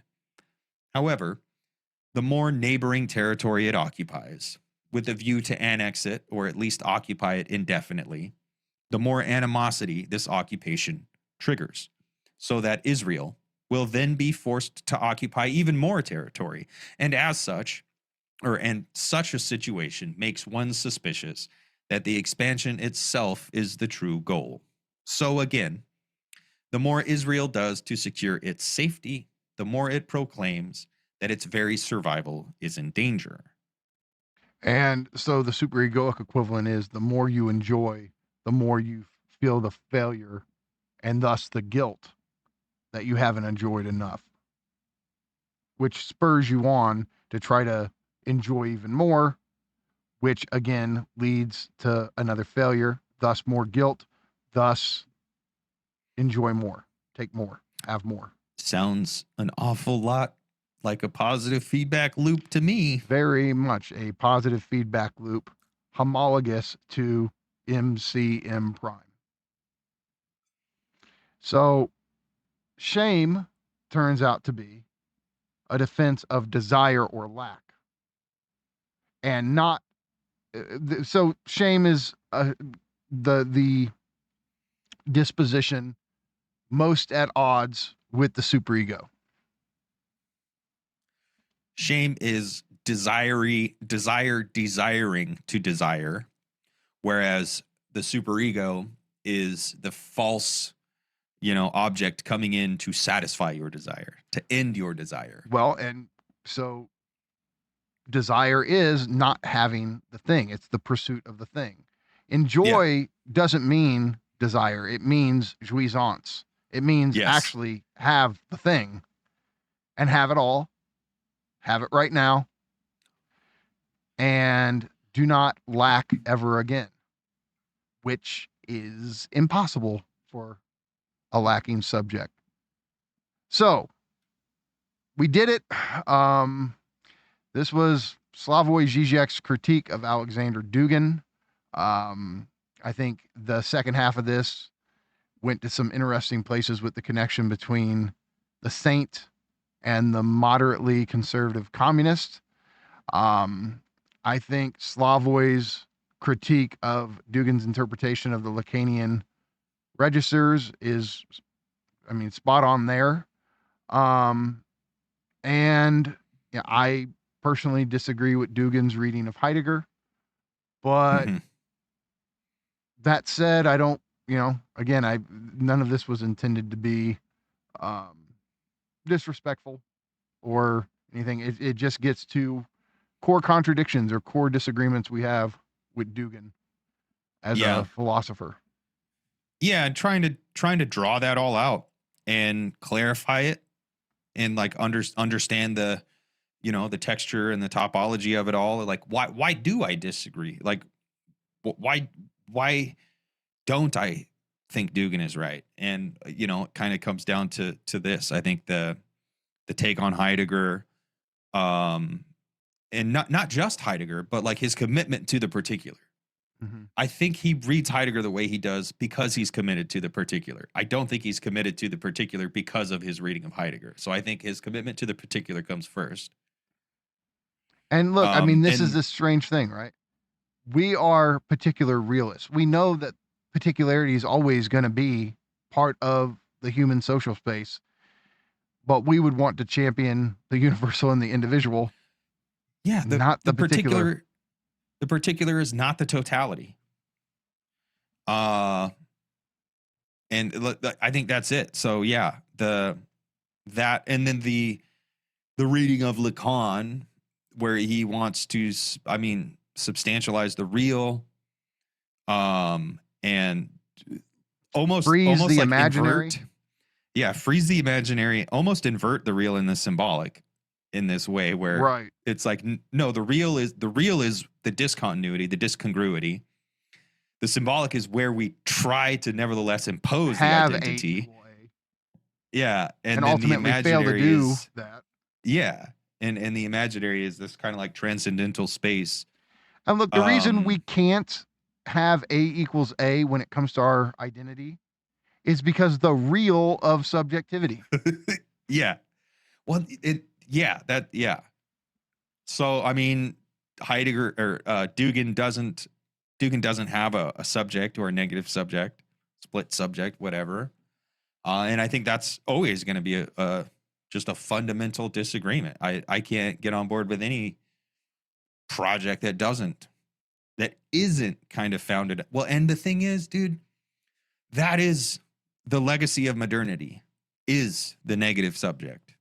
So maybe that's why Dugin is railing so hard against modernity, because he wants a substantialized particular subject. And if we're being honest, we privilege the universal even over the individual, because the individual without the universal or even the particular is just a lonely, isolated, nihilistic.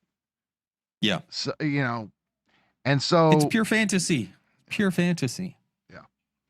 So yeah, this is where we just have philosophical differences when it comes to the universal and the particular. But I hope that, if somebody watches this and, they are influenced by Dugin, or if even Dugin watches it himself, I hope they can see that we did do this in good faith, trying to better understand somebody we disagree with and think that through. And to be fair, we should probably, read an actual Dugin text. That's funny slip. I guess it would be a test for us. Take the Dugin test. Take the Dugin test. We should probably read something from Dugin. Maybe, maybe we could read, part of his Heidegger book, or maybe what's considered the core chapter, the fourth political theory. But, we do believe in what we call converdictions, which are, conversations rooted in contradiction, but not for simulatory debate, spectacle, for real understanding of fundamentally opposed contradictory viewpoints. Yeah, and I think Dugin would like to preserve difference. So at the very least, we're being different, Dugin. So don't be mad at us because you like preserving difference. So at the very least, let us be over in our little multipolar universal universe. Alexander, we're just Americans being all too American. Yeah. So, all right, guys. Thanks for tuning in. Peace out, guys. Next time. Later.